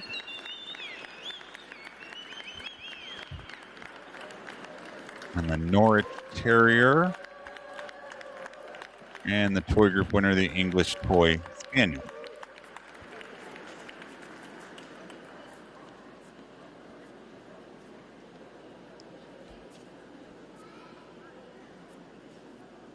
One more quick look, and it looks like Kim has made up her mind. So she'll go back to her judge's book and write down her choices for Best in Show and for Reserve Best in Show. And when she comes back out, she will award Reserve Best in Show first.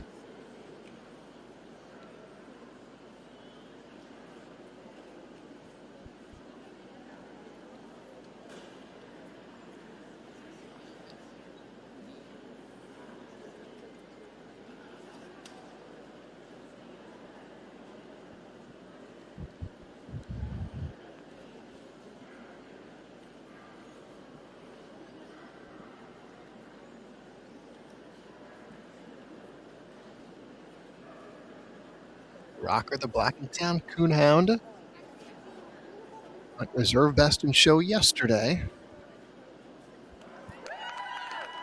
And Reserve Best in Show today to the Giant Schnauzer.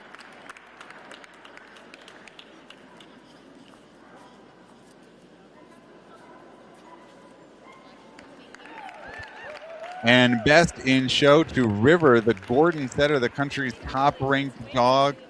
Kelly, his second best in show just this weekend alone. A dominant year so far. Well-deserved best in show win for the Gordon setter. Dominant is a good word for it, Bill. More than 50 best in show titles already this year. Has gone 3 for 3 in the group in Dallas, and now 2 best in shows in 3 days. River continues to pile up the points and collect the largest ribbons at dog shows across the country. Congratulations to River, the Gordon setter, and well done to Flirt, the Giant Schnauzer, today's reserve best in show. Well, that will do it for us from Dallas. Always a pleasure to bring you the Lone Star State Classic Muster. Texas Kennel Club All Breed Show delivers another best in show to the Gordon setter River. For Bill Ellis and our entire AKC TV crew, I'm Kelly O'Donnell saying so long from Dallas. Enjoy the fireworks and happy 4th.